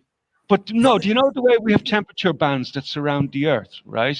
So we have the Tropic of Cancer, we have the Tropic of Capricorn, we have the equatorial regions, right? So they're all in little bands. Now, those bands are perpendicularly aligned with the poles. So wait, shut up for a second, right? As the North Pole is moving, the locations of those bands is shifting as well, and that's why we're getting strange anomalies like snow in the desert, and there's things happening. But global warming is bullshit. No, sorry, Denny. I didn't mean to tell you to shut up. Well, I did, but you were the first man. Don't worry about that. It's because Denny's a flat earther. There's a brilliant book you should read, The Tropic of Capricorn. One of the first books I fucking read. What's Henry it about? Miller. That's just it. No, he's not telling you what it's about. I can't tell him, but he has to fucking read it first. Oh, we've got. Everybody knows Henry Miller. You're not reading the Henry Miller books. No. Read his book, Tropic of Capricorn. Hold on, I'll stick that into the search engine. That'll explain a lot about fucking me. It'll explain more about fucking. It'll explain more than you just did. Jason, we're supposed you to be can't just talking say name of a book. What are you moaning about? Tropic of Capricorn by Henry Miller. Oh, it's banned in America. That must be good. So, chronicles his life in the 1920s in New York City, famous for its frank portrayal of life in Brooklyn's ethnic neighborhoods and Miller's outrageous sexual exploits. It is fucking exactly Kendo, mate. Did you read it? No, I'm just reading the synopsis I'm asking of it. somebody in chat, Jimmy. Oh, right. That's what we'll do. For Jason's next birthday, we'll buy him that book. Jason's next birthday? It's brilliant. Tropic of Capricorn is shagging fucking girls in offices and everything's in it. Right, shagging girls in offices. What about for everybody that's listening that don't like, porn? It's not about porn. Read between the lines. Well, I'll have to check it out, Jenny, and I'll see if I can get a free copy. I'm not going to fucking spend money on fucking somebody shagging fucking every filly around. No, it's not about shagging. Right. It's in his thoughts, man. After you've read the book, get back to me. Then you can read the Rosica fiction.